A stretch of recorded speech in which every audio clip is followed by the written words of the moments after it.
नमस्कार मेरे प्यारे साथियों। दोस्तों आज हम इस वीडियो में डिस्कस करने वाले हैं महत्वपूर्ण अनुच्छेद।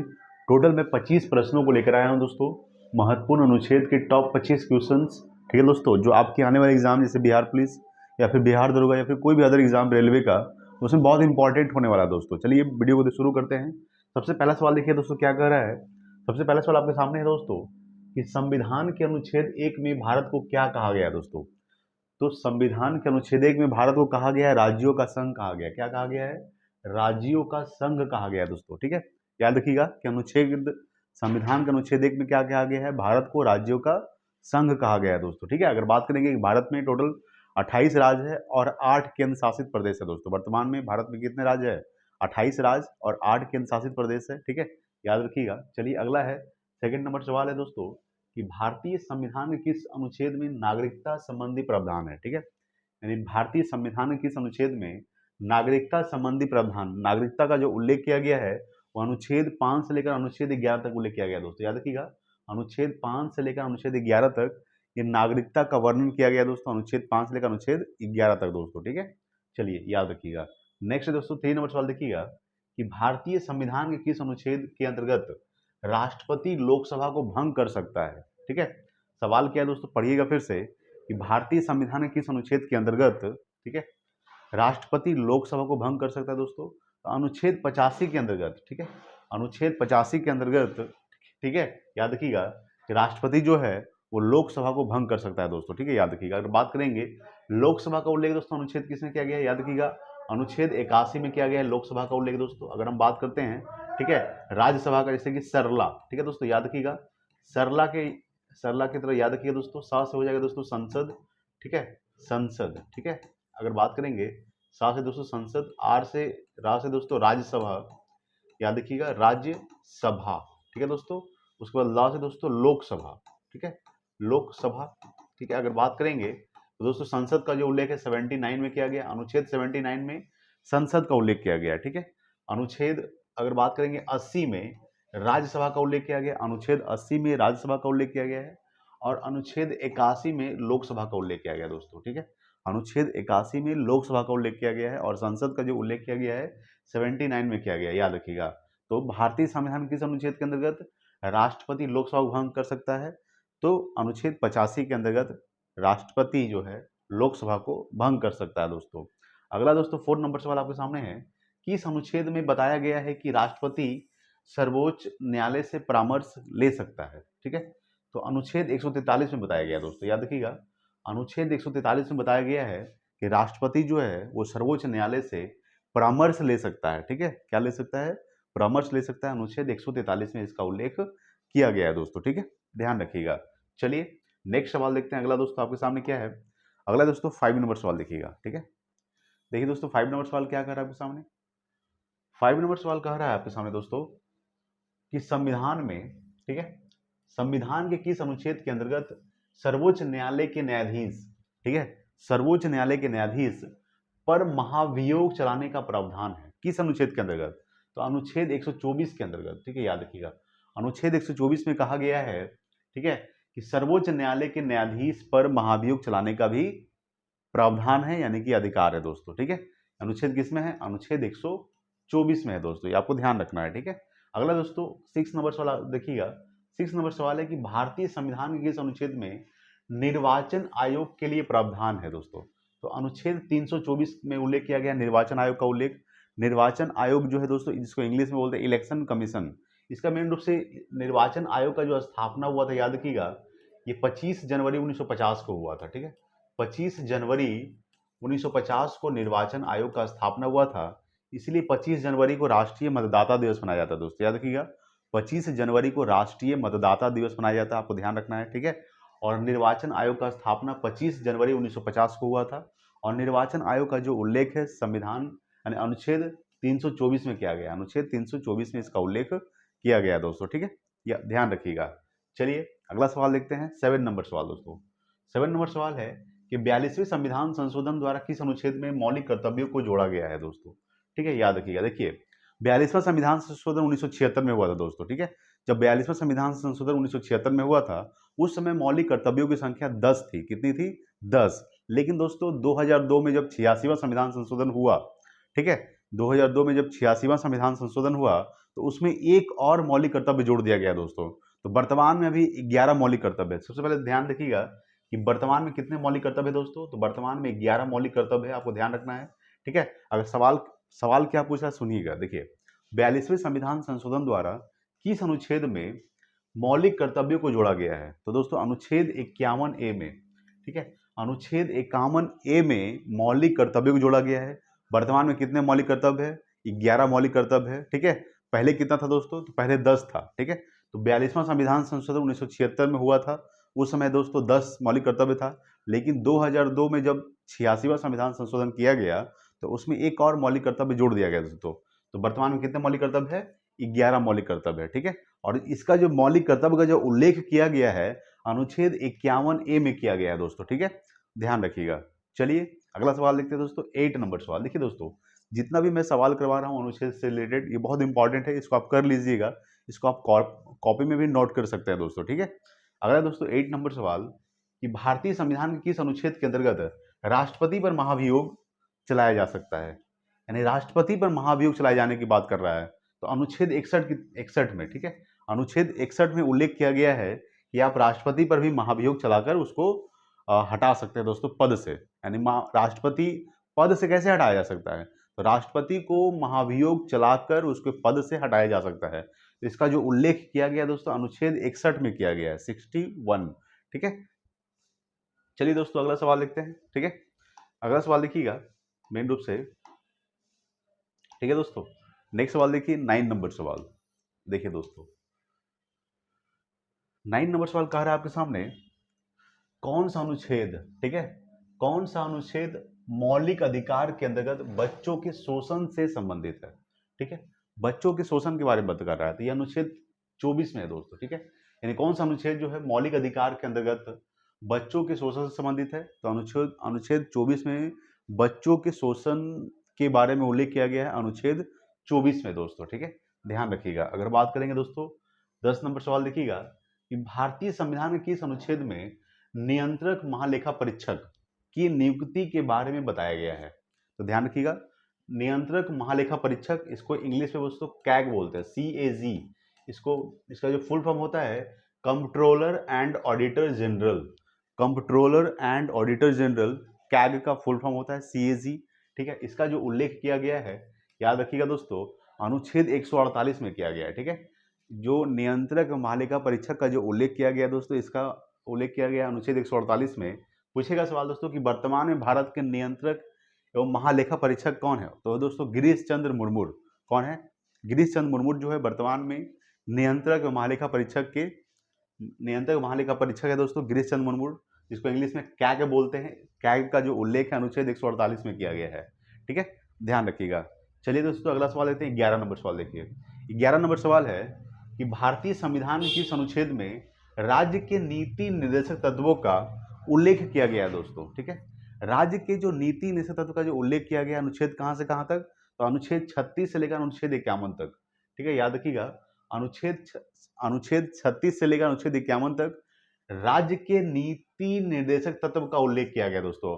और पूछेगा किस भाग में किया गया है, ये भाग 4 में किया गया है दोस्तों, ठीक है, भाग 4 में इसका जो उल्लेख किया गया है राज्य के नीति निर्देशक तत्व का उल्लेख भाग 4 में अनुच्छेद 36 से लेकर अनुच्छेद 51 तक, ठीक है, ध्यान रखिएगा दोस्तों, ठीक है। चलिए अगला दोस्तों 12 नंबर सवाल आपके सामने है कि किस अनुच्छेद में यह बताया गया है कि भारत का सर्वोच्च न्यायालय नागरिकों के मौलिक अधिकार की रक्षा करता है, ठीक है, यानी किस अनुच्छेद में बताया गया है कि भारत का जो सर्वोच्च न्यायालय है, ठीक है, वो नागरिकों के मौलिक अधिकार की रक्षा करता है दोस्तों, तो अनुच्छेद 32, ठीक है। देखिए अनुच्छेद जो 32 है दोस्तों, ये संविधान, इस अनुच्छेद 32 को संविधान का आत्मा कहा जाता है, ठीक है, यानी डॉक्टर भीमराव अम्बेडकर के द्वारा अनुच्छेद 32 को संविधान का आत्मा कहा गया दोस्तों। अनुच्छेद 32 में उल्लेख किया गया संवैधानिक विचारों का अधिकार, ठीक है, संवैधानिक विचारों का अधिकार का उल्लेख किया गया दोस्तों अनुच्छेद 32 में। और उसमें क्या है कि भारत का सर्वोच्च न्यायालय नागरिकों के मौलिक अधिकारों की रक्षा करता है, तो इसका उल्लेख किसमें किया गया है, अनुच्छेद 32, ठीक है, याद रखिएगा दोस्तों। चलिए अगला सवाल देखते हैं। अगला आपके सामने दोस्तों 13 नंबर सवाल देखिए, ठीक है। देखिए दोस्तों अगर हम 13 नंबर सवाल की बात करेंगे, यहाँ पे देखिएगा, तो भारतीय संविधान के किस अनुच्छेद में उपराष्ट्रपति पद का प्रावधान दिया गया है? ठीक है, उपराष्ट्रपति प्रावधान का जो उल्लेख किया गया है वो अनुच्छेद 63 में किया गया है। अनुच्छेद 63 में, ठीक है, उपराष्ट्रपति के पद का उल्लेख किया गया दोस्तों, ठीक है, याद रखिएगा। अगला है दोस्तों 14 नंबर सवाल आपके सामने है कि भारतीय संविधान के किस अनुच्छेद में प्रेस की स्वतंत्रता, प्रेस की आज़ादी, प्रेस की स्वतंत्रता, जिसको प्रेस को भारत का चौथा स्तंभ माना जाता है दोस्तों, ठीक है, ध्यान रखिएगा। तो भारतीय संविधान के किस अनुच्छेद में प्रेस की स्वतंत्रता के बारे में बताया गया है दोस्तों? तो अनुच्छेद 19A में बताया गया है, ठीक है। प्रेस की स्वतंत्रता है यानी कि बोलने की आज़ादी, पूछने सवाल पूछने की आज़ादी, जो प्रेस का स्वतंत्रता दिया गया है दोस्तों, सवाल पूछ सकते हैं कहीं भी जाके, ठीक है, उसको जो आज़ादी दिया गया है अनुच्छेद 19A में दिया गया है दोस्तों, ठीक है, याद रखिएगा। तो प्रेस की जो स्वतंत्रता है, ठीक है, जिसको भारत का चौथा स्तंभ माना जाता है, अनुच्छेद 19A में इसको प्रेस की स्वतंत्रता दिया गया है। अगला दोस्तों 15 नंबर सवाल देखिएगा कि भारत के संविधान के किस अनुच्छेद में महान्यायवादी की नियुक्ति के बारे में बताया गया है? तो महान्यायवादी दोस्तों मेन रूप से ये इंपॉर्टेंट बहुत ज्यादा है। महान्यायवादी, इसको इंग्लिश में अटॉर्नी जनरल बोलते हैं। क्या बोलते हैं? Attorney general. इसका जो मेन रूप से उल्लेख है महान्यायवादी का अनुच्छेद 76 में है। जिसमें है अनुच्छेद 76 में महान्यायवादी का उल्लेख किया गया है। अगर पूछेगा कि वर्तमान में भारत के महान्यायवादी कौन है दोस्तों, तो वेंकट रमनी। कौन है दोस्तों? वेंकट रमनी जो है वर्तमान में भारत के महान्यायवादी हैं, ठीक है। इनका जो उल्लेख है महान्यायवादी का अनुच्छेद 76 में किया गया है। अगला दोस्तों 16 नंबर सवाल है कि कौन सा अनुच्छेद अस्पृश्यता का उन्मूलन करता है? देखिए अस्पृश्यता दोस्तों, इसको मेन रूप से ध्यान रखिएगा, छुआछूत बोलते हैं। क्या बोलते हैं? छुआछूत। तो छुआछूत का जो उल्लेख है अनुच्छेद 17 में किया गया दोस्तों, ठीक है। अस्पृश्यता का अंत यानी छुआछूत का जो अंत किया गया है खास करके डॉक्टर भीमराव अम्बेडकर के द्वारा, वो अनुच्छेद 17 में किया गया है दोस्तों, याद रखिएगा, ठीक है। छुआछूत का अंत अनुच्छेद 17, बहुत इंपॉर्टेंट दोस्तों ये सवाल है, अक्सर एग्जाम में देखने को मिलता है दोस्तों, ठीक है। 16 नंबर सवाल, ठीक है। चलिए नेक्स्ट सवाल देखते हैं। अगला 17 नंबर सवाल देखिएगा। देखिए दोस्तों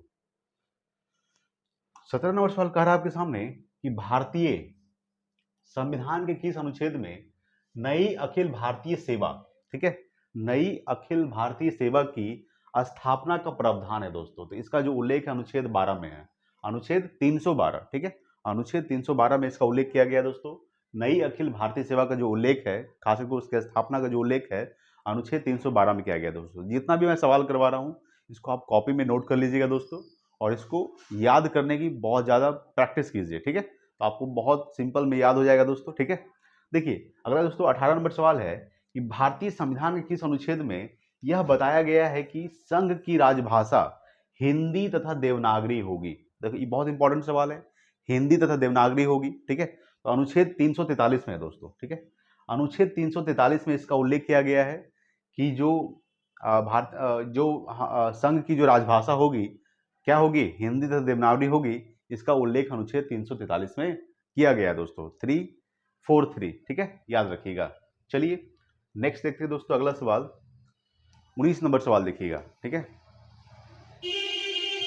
देखिए दोस्तों 19 नंबर सवाल क्या कह रहा है आपके सामने? 19 नंबर सवाल है कि संविधान में किस अनुच्छेद के तहत यह बताया गया है कि अवशिष्ट शक्तियां केंद्र के पास होगी? ठीक है, यानी संविधान के किस अनुच्छेद में यह बताया गया है कि जो अवशिष्ट शक्तियां होंगी वो केंद्र के पास होगी? तो अनुच्छेद 248 में इसका उल्लेख किया गया है, ठीक है।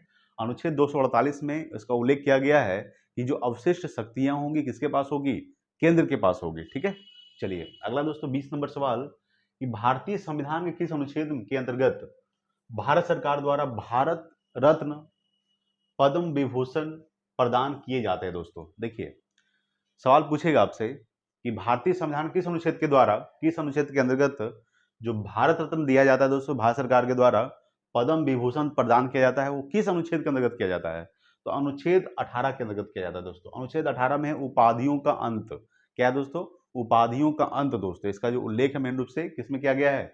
अनुच्छेद 18 में किया गया है दोस्तों, उपाधियों का अंत, ठीक है, ध्यान रखिएगा। अगला दोस्तों 21 नंबर सवाल आपके सामने है कि संविधान के किस अनुच्छेद के अंतर्गत केंद्र सरकार राज्य सरकार को निर्देश देती है? ठीक है, यानी केंद्र सरकार जो है दोस्तों वो राज्य सरकार को निर्देश देती है। इसका उल्लेख किस अनुच्छेद में किया गया है? तो अनुच्छेद 256 में किया गया है, ठीक है, ध्यान रखिएगा। अनुच्छेद 256 में इसका उल्लेख किया गया है कि केंद्र सरकार राज्य सरकार को क्या देती है दोस्तों? निर्देश देती है, ठीक है। चलिए नेक्स्ट है दोस्तों 22 नंबर सवाल आपके सामने है, भारतीय संविधान के किस अनुच्छेद में संसद को संविधान संशोधन का अधिकार दिया गया है दोस्तों? देखिए मेन रूप से ध्यान रखिएगा कि संविधान संशोधन का उल्लेख किस अनुच्छेद में किया गया है? तो अनुच्छेद 368 में किया गया है दोस्तों। 368 में इसका उल्लेख किया गया है। संविधान संशोधन, आप किसी चीज संविधान संशोधन जब करते हैं तो संविधान संशोधन करने का जो उल्लेख है किस अनुच्छेद में किया गया है? तो अनुच्छेद 368 में किया गया है दोस्तों। ठीक है, ध्यान रखिएगा। चलिए अगला सवाल देखते हैं। 23 नंबर सवाल देखिए। ठीक है, देखिए दोस्तों 23 नंबर सवाल आपके सामने क्या कह रहा है? 23 नंबर सवाल है कि संविधान किस अनुच्छेद में बताया गया है कि संपत्ति का अधिकार संवैधानिक अधिकार है? ठीक है, तो अनुच्छेद 300A में बताया गया है दोस्तों। ठीक है, ध्यान रखिएगा। देखिए पहले अगर बात करते हैं कि संपत्ति का अधिकार क्या है दोस्तों? संवैधानिक अधिकार है। हमारा जो मौलिक अधिकार टोटल कितना है दोस्तों? टोटल 6 है। पहले कितना हुआ करते थे? पहले 7 हुआ करता था, लेकिन संपत्ति के अधिकार को हटाकर दोस्तों, ठीक है, उसको किस अनुच्छेद में रख दिया गया है दोस्तों? अनुच्छेद 300A में रख दिया है दोस्तों। ठीक है, तो हमारे जो मौलिक अधिकार वर्तमान में 6 मौलिक अधिकार, पहले कितना हुआ करते थे? पहले 7 था, तो एक हटा दिया गया। हटाया किसको गया है? तो संपत्ति के अधिकार को हटाकर अनुच्छेद 300A में कर दिया गया है दोस्तों। ठीक है, तो इसको ध्यान रखिएगा। अगला दोस्तों 24 नंबर सवाल है कि भारतीय संविधान के किस अनुच्छेद के आधार पर वित्तीय आपात की घोषणा राष्ट्रपति करता है दोस्तों? तो अनुच्छेद 360 के अनुसार, मतलब वित्तीय आपातकाल जो आपात है दोस्तों, इसका उल्लेख किस अनुच्छेद में किया गया है? अनुच्छेद 360 में किया गया दोस्तों। देखिए अनुच्छेद 352 दोस्तों राष्ट्रपति शासन है। ठीक है, और राष्ट्रीय आपातकाल दोस्तों अनुच्छेद 356। उसके बाद क्या है? वित्तीय आपातकाल 360। ठीक है, ध्यान रखिएगा। अगला दोस्तों 25 नंबर सवाल है कि समानता का अधिकार 5 अनुच्छेदों द्वारा प्रदान किया गया है। यह अनुच्छेद है, कौन सा अनुच्छेद है दोस्तों? अनुच्छेद 14 से लेकर अनुच्छेद 18 तक है। यानी समानता का जो अधिकार है मेन रूप से इसका उल्लेख कहां से कहां तक किया गया है? अनुच्छेद 14 से लेकर अनुच्छेद 18 तक ये समानता का अधिकार का उल्लेख किया गया है दोस्तों, आपको ध्यान रखना है। ठीक है, अगला दोस्तों लास्ट सवाल देखिएगा क्या कह रहा है। लास्ट है दोस्तों, देखिए। ठीक है, लास्ट सवाल है आपके सामने, देखिएगा कह रहा है। देखिए दोस्तों, भारतीय संविधान का कौन सा अनुच्छेद विदेश नीति से संबंधित है? विदेश नीति, तो अनुच्छेद 51 दोस्तों। अनुच्छेद जो 51 है, ठीक है, वो विदेश नीति से संबंधित है, अनुच्छेद 51। ठीक है दोस्तों, तो दोस्तों हम टोटल 26 प्रश्नों को कर चुके हैं। ठीक है दोस्तों, तो जितने भी प्रश्न है दोस्तों इसको आप पूरा नोट कर लीजिएगा और इसको प्रैक्टिस कीजिए, याद कीजिए दोस्तों। एग्जाम में बहुत ज़्यादा ये सब प्रश्न देखने को मिलते हैं दोस्तों एग्जाम में। ठीक है, तो दोस्तों आज के लिए इतना ही, मिलते हैं अगले वीडियो में। तब तक के लिए जय हिंद, वंदे मातरम।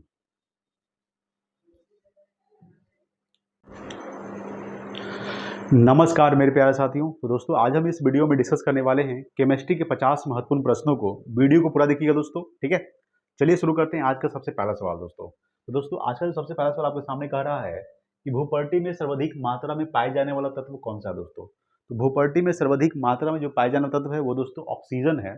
ठीक है, ऑक्सीजन दोस्तों ये भूपर्टी में सर्वाधिक मात्रा में पाए जाने वाला तत्व है। कितना परसेंट दोस्तों? तो 46.6% पाया जाता है दोस्तों। ठीक है, याद रखिएगा 46.6%। ठीक है, भूपर्टी में सर्वाधिक मात्रा में पाया जाता है तो ऑक्सीजन कितना परसेंट? 46.6%। और दूसरे नंबर पर कौन आता है दोस्तों? तो दूसरे नंबर दोस्तों सिलिकॉन है। कौन है? सिलिकॉन जो है दोस्तों ये दूसरे नंबर पे है। ठीक है, याद रखिएगा सिलिकॉन जो है दोस्तों दूसरे नंबर पे है, SI। ठीक है, जो भूपर्टी में दूसरा सबसे अधिक मात्रा में पाया जाने वाला तत्व है दोस्तों सिलिकॉन। ठीक है, याद रखिएगा। अगला दोस्तों आपके सामने नेक्स्ट है कि सबसे भारी धातु क्या है दोस्तों? सबसे भारी धातु दोस्तों ऑस्मियम है। ऑस्मियम का जो संकेत होता है OS होता है। इसका परमाणु संख्या दोस्तों 76 होता है। कितना होता है? 76 होता है। तो सबसे भारी धातु क्या है? ऑस्मियम। और सबसे हल्की धातु दोस्तों याद रखिएगा हल्की धातु है लिथियम। लिथियम Li संकेत होता है, परमाणु संख्या 3 होता है। Hydrogen helium lithium. ठीक है, तो लिथियम जो सबसे हल्की धातु है, सबसे भारी धातु ऑस्मियम, OS, परमाणु संख्या 76 दोस्तों। ठीक है, याद रखिएगा। चलिए अगला दोस्तों 3 नंबर सवाल कि आधुनिक आवर्त नियम का प्रतिपादन किसने किया था? तो आधुनिक आवर्त नियम का जो प्रतिपादन किया था मोसले ने किया था। किसने किया था? मोसले ने आधुनिक आवर्त नियम का प्रतिपादन किया था दोस्तों। ठीक है, याद रखिएगा। नेक्स्ट है दोस्तों 4 नंबर सवाल आपके सामने है, हेमाटाइट का रासायनिक सूत्र क्या होता है? याद रखिए दोस्तों, हेमाटाइट का जो रासायनिक सूत्र होता है वो Fe2O3 होता है दोस्तों। यहाँ पे थोड़ा सा टाइपिंग मिस्टेक हो गया है, Fe2O3 होता है दोस्तों। ठीक है, Fe2O3 होता है दोस्तों हेमाटाइट का रासायनिक सूत्र। याद रखिएगा Fe2O3। ठीक है, नेक्स्ट है दोस्तों 5 नंबर सवाल आपके सामने देखिएगा कि मोनाजाइट किसका अयस्क है। तो मोनाजाइट जो अयस्क है दोस्तों वो थोरियम का है, ठीक है, याद रखिएगा। मोनाजाइट किसका अयस्क है, थोरियम का। और सबसे ज़्यादा थोरियम किस राज्य में पाया जाता है दोस्तों, तो याद रखिएगा सबसे ज़्यादा जो थोरियम है वो भारत के केरल राज्य में पाया जाता है। कहाँ पाया जाता है, भारत के केरल राज्य में सबसे ज़्यादा थोरियम पाया जाता है। और मोनाजाइट किसका अयस्क है दोस्तों, थोरियम का है, ठीक है, याद रखिएगा। नेक्स्ट है दोस्तों 6 नंबर सवाल आपके सामने है कि भविष्य का ईंधन किसे कहा जाता है। तो भविष्य का जो ईंधन कहा जाता है वो दोस्तों हाइड्रोजन को कहा जाता है। हाइड्रोजन का परमाणु संख्या कितना होता है दोस्तों, एक होता है, इसका संकेत H होता है। हाइड्रोजन को आवारा तत्व भी कहा जाता है दोस्तों, ठीक है। तो भविष्य का ईंधन किसे कहा जाता है, हाइड्रोजन को। अगर पूछेगा कि बताइए कि ब्रह्मांड में हाइड्रोजन कितना परसेंट पाया जाता है दोस्तों, तो ब्रह्मांड में जो हाइड्रोजन पाया जाता है दोस्तों, हाइड्रोजन दोस्तों कितना परसेंट पाया जाता है, 71% पाया जाता है, ठीक है। 71% हाइड्रोजन पाया जाता है। और पूछेगा दूसरा जो पाया जाता है 26% पाया जाता है दोस्तों, ठीक है, याद रखिएगा। यानी हाइड्रोजन 71% और हीलियम 26%, यानी कि सबसे ज़्यादा ब्रह्मांड में पाया जाने वाला तत्व कौन सा है दोस्तों, हाइड्रोजन है पहले नंबर पे। और दूसरे नंबर पे दोस्तों हीलियम है। हाइड्रोजन कितना परसेंट, 71%, 71%। और हीलियम 26%, यानी कि 26%, ठीक है दोस्तों, याद रखिएगा। तो भविष्य का ईंधन किसे कहा जाता है, हाइड्रोजन को, ठीक है, याद रखिए। चलिए अगला सवाल देखते हैं। अगला सवाल आपके सामने दोस्तों देखिएगा, 7 नंबर सवाल देखिए दोस्तों क्या कर रहा है, ठीक है। 7 नंबर सवाल कह रहा है दोस्तों आपके सामने, देखिएगा। 7 नंबर सवाल है कि ब्रह्मांड में सर्वाधिक मात्रा में पाए जाने वाला तत्व क्या है दोस्तों, ठीक है। तो ब्रह्मांड में सर्वाधिक मात्रा में पाए जाने वाला तत्व यही बताया दोस्तों कौन है, हाइड्रोजन। कितना परसेंट दोस्तों, याद रखिएगा 71%, ठीक है, याद रखिएगा 71% ब्रह्मांड में सर्वाधिक मात्रा में पाया जाने वाला तत्व है हाइड्रोजन। और 26% दोस्तों हीलियम, ठीक है। अगला देखिएगा 8 नंबर सवाल कि ब्रह्मांड में दूसरा सर्वाधिक मात्रा में पाया जाने वाला तत्व क्या है दोस्तों, वो दोस्तों हीलियम है। हीलियम का संकेत He होता है दोस्तों, ठीक है, इसका परमाणु संख्या 2 होता है। हाइड्रोजन हीलियम कितना परसेंट पाया जाता है दोस्तों, ये हीलियम जो पाया जाता है ये पाया जाता है दोस्तों 26% पाया जाता है दोस्तों ब्रह्मांड में, ठीक है, याद रखिएगा दोस्तों, ठीक है। चलिए अगला सवाल देखिएगा, 9 नंबर सवाल आपके सामने है कि नाभिकीय सिद्धांत का प्रतिपादन किसने और कब किया था। तो नाभिकीय सिद्धांत का जो प्रतिपादन किया था 1911 ईस्वी में किया गया था दोस्तों। किसने किया था, अर्नेस्ट रदरफोर्ड ने किया था, ठीक है। तो नाभिकीय सिद्धांत का जो प्रतिपादन किया था वो 1911 में किया गया था, अर्नेस्ट रदरफोर्ड ने किया था, ठीक है। चलिए अगला दोस्तों 10 नंबर सवाल कि डीडीटी का पूरा नाम क्या है दोस्तों। तो डाई क्लोरो डाइफिनाइल क्लोरोएथेन, ठीक है। डीडीटी का जो पूरा नाम है डाई क्लोरो डाइफिनाइल क्लोरोएथेन जो है ये डीडीटी का पूरा नाम है दोस्तों। अगला दोस्तों 11 नंबर सवाल, खाद्य पदार्थों के संरक्षण में किस अम्ल का प्रयोग किया जाता है दोस्तों। तो बेंजोइक अम्ल का प्रयोग किया जाता है, ठीक है, याद रखिएगा। खाद्य जो पदार्थ होते हैं उसके संरक्षण यानी कि उसके बचाव के लिए किस अम्ल का उपयोग किया जाता है दोस्तों, तो बेंजोइक अम्ल का उपयोग किया जाता है, ठीक है, याद रखिएगा। चलिए अगला सवाल देखते हैं। अगला सवाल आपके सामने दोस्तों 12 नंबर सवाल देखिए, ठीक है। 12 नंबर सवाल का है आपके सामने। 12 नंबर सवाल है दोस्तों कि काला हीरा, ठीक है, काला हीरा को क्या कहा जाता है दोस्तों, तो कार्बोनेंडो कहा जाता है, ठीक है। कार्बोनेडो जो है, कार्बोनेडो को काला हीरा कहा जाता है दोस्तों, ठीक है, याद रखिएगा। अगला दोस्तों 13 नंबर सवाल कि कांच को कठोर बनाने के लिए किसका उपयोग किया जाता है। तो पोटेशियम क्लोराइड का उपयोग किया जाता है, ठीक है, याद रखिएगा। यानी कांच को कठोर बनाने के लिए पोटेशियम क्लोराइड का उपयोग किया जाता है। पोटेशियम क्लोराइड यानी कि KCl, ठीक है, KCl पोटेशियम क्लोराइड, यानी कांच को कठोर बनाने के लिए पोटेशियम क्लोराइड का उपयोग किया जाता है दोस्तों। अगला है दोस्तों 14 नंबर सवाल है कि पारा का निष्कर्षण मुख्यतः किससे किया जाता है। पारा यानी कि पारा का संकेत क्या होता है दोस्तों, याद रखिएगा। पारा का जो संकेत होता है दोस्तों Hg होता है, ठीक है। इसका जो परमाणु संख्या होता है दोस्तों 80 होता है। कितना होता है, 80 पारा, ठीक है, याद रखिएगा। अगर पूछेगा कि पारा का निष्कर्षण मुख्यतः किससे किया जाता है, तो सीने बार अयस्क से किया जाता है। किससे किया जाता है, सीने बार अयस्क से पारा का निष्कर्षण किया जाता है दोस्तों, ठीक है, याद रखिएगा। अगला दोस्तों 15 नंबर सवाल आपके सामने है कि मतदान के समय मतदाताओं को निशान के लिए क्या लगाया जाता है, ठीक है। एक अंगुली पे लगाया जाता है दोस्तों, जब लोग वोट देते हैं, ठीक है, तो वोट पे अंगुली पे कुछ लगाया जाता है दोस्तों, उसको क्या कहता है, सिल्वर नाइट्रेट, ठीक है, याद रखिएगा। मतदान के समय मतदाताओं को निशान के लिए क्या लगाया जाता है, तो वो सिल्वर नाइट्रेट लगाया जाता है दोस्तों, ठीक है, याद रखिएगा। अगला दोस्तों 16 नंबर सवाल, पोर्टलैंड सीमेंट का आविष्कार किसने किया था, तो जोसेफ स्पेडिन ने किया था, ठीक है। पोर्टलैंड जो सीमेंट है उसका आविष्कार किसने किया था, जोसेफ स्पेडिन ने किया था। अगला दोस्तों 17 नंबर सवाल है कि लहसुन में गंध का क्या कारण है दोस्तों। लहसुन जो गंध मारता है किसके वजह से मारता है, तो वह दोस्तों एलाइसिन के कारण। एलाइसिन के कारण लहसुन में गंध का कारण है दोस्तों एलाइसिन, ठीक है, याद रखिएगा। चलिए अगला सवाल देखते हैं। अगला सवाल आपके सामने है 18 नंबर सवाल देखिए। ठीक है दोस्तों, 18 नंबर सवाल कह रहा है आपके सामने, 18 नंबर सवाल है कि करेला करेला में कड़वाहट किसके कारण होता है? तो मेमोडिकोसाइड के कारण। ठीक है, मेमोडिकोसाइड के कारण करेला में जो कड़वाहट होती है, करेला थोड़ा खाने से तीखा जो लगता है दोस्तों, वो मेमोडिकोसाइड के कारण होता है दोस्तों, करेला में कड़वाहट। अगला दोस्तों 19 नंबर सवाल आपके सामने है कि स्टेनलेस स्टील बनाने के लिए किसका प्रयोग किया जाता है दोस्तों? तो क्रोमियम और निकिल का प्रयोग किया जाता है। ठीक है, याद रखिएगा, स्टेनलेस स्टील बनाने के लिए किसका प्रयोग किया जाता है? तो क्रोमियम और निकल का प्रयोग किया जाता है। क्रोमियम का संकेत दोस्तों क्या होता है? तो क्रोमियम का संकेत Cr होता है, इसका परमाणु संख्या 24 होता है दोस्तों। ठीक है, याद रखिएगा।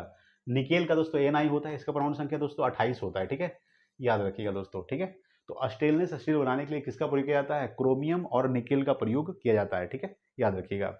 अगला दोस्तों 20 नंबर सवाल आपके सामने है कि पोजिट्रॉन की खोज किसने किया था? ये दोस्तों एंडरसन ने किया था। ठीक है, पोजिट्रॉन के जो खोज किए थे किसने किया था? एंडरसन ने पोजिट्रॉन की खोज किया था, याद रखिएगा। अगला दोस्तों 21 नंबर सवाल आपके सामने है कि गैसों का दाब मापने के लिए क्या प्रयोग किया जाता है दोस्तों? तो मैनोमीटर का प्रयोग किया जाता है। ठीक है, याद रखिएगा, यानी गैसों का जो दाब होता है उसको मापने के लिए मैनोमीटर का प्रयोग किया जाता है। किसका प्रयोग किया जाता है? मैनोमीटर का। ठीक है, अगला है दोस्तों 22 नंबर सवाल, विरंजक चूर्ण का रासायनिक सूत्र क्या होता है? तो CaOCl2 होता है दोस्तों। ठीक है, ब्लीचिंग पाउडर उसी को बोलते हैं। तो विरंजक चूर्ण का जो रासायनिक सूत्र होता है वो CaOCl2 होता है दोस्तों। ठीक है, याद रखिएगा। अगला 23 नंबर सवाल आपके सामने है कि पीतल किसका मिश्र धातु है दोस्तों? ये तांबा एवं जस्ता का है। ठीक है, पीतल जो है किसका मिश्र धातु है? तांबा एवं जस्ता का। तांबा का संकेत क्या होता है दोस्तों? Cu होता है, और जस्ता का संकेत दोस्तों Zn होता है। ठीक है, याद रखिएगा।